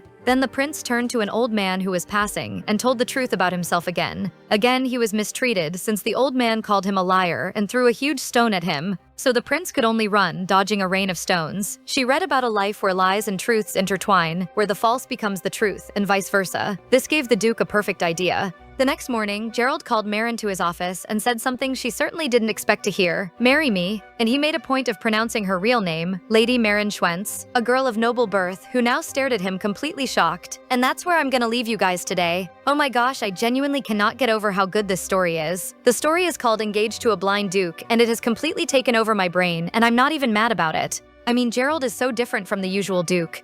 He's blind, mysterious, broody, ridiculously handsome, and surprisingly soft when it comes to Marin. I don't know. Something about him being blind with the blindfold is kind of sexy. The little moments between them are what really got me. The way he's always grabbing her wrist, the teasing, calling her his temporary, the dandelion compress scenes like the slow burn is doing numbers on me. And don't even get me started on that walk under the moonlight when he took off his blindfold for her. I was screaming. So yeah, I made it all the way to chapter 24 for you guys, and I really hope you loved this as much as I did. If you enjoyed it, please drop a like, leave a comment, and let me know you want more, because I'm dying to keep going with this story and I really want to bring you the rest of it. The more support this video gets, the sooner I can come back with the continuation. Kisses, and see you next time.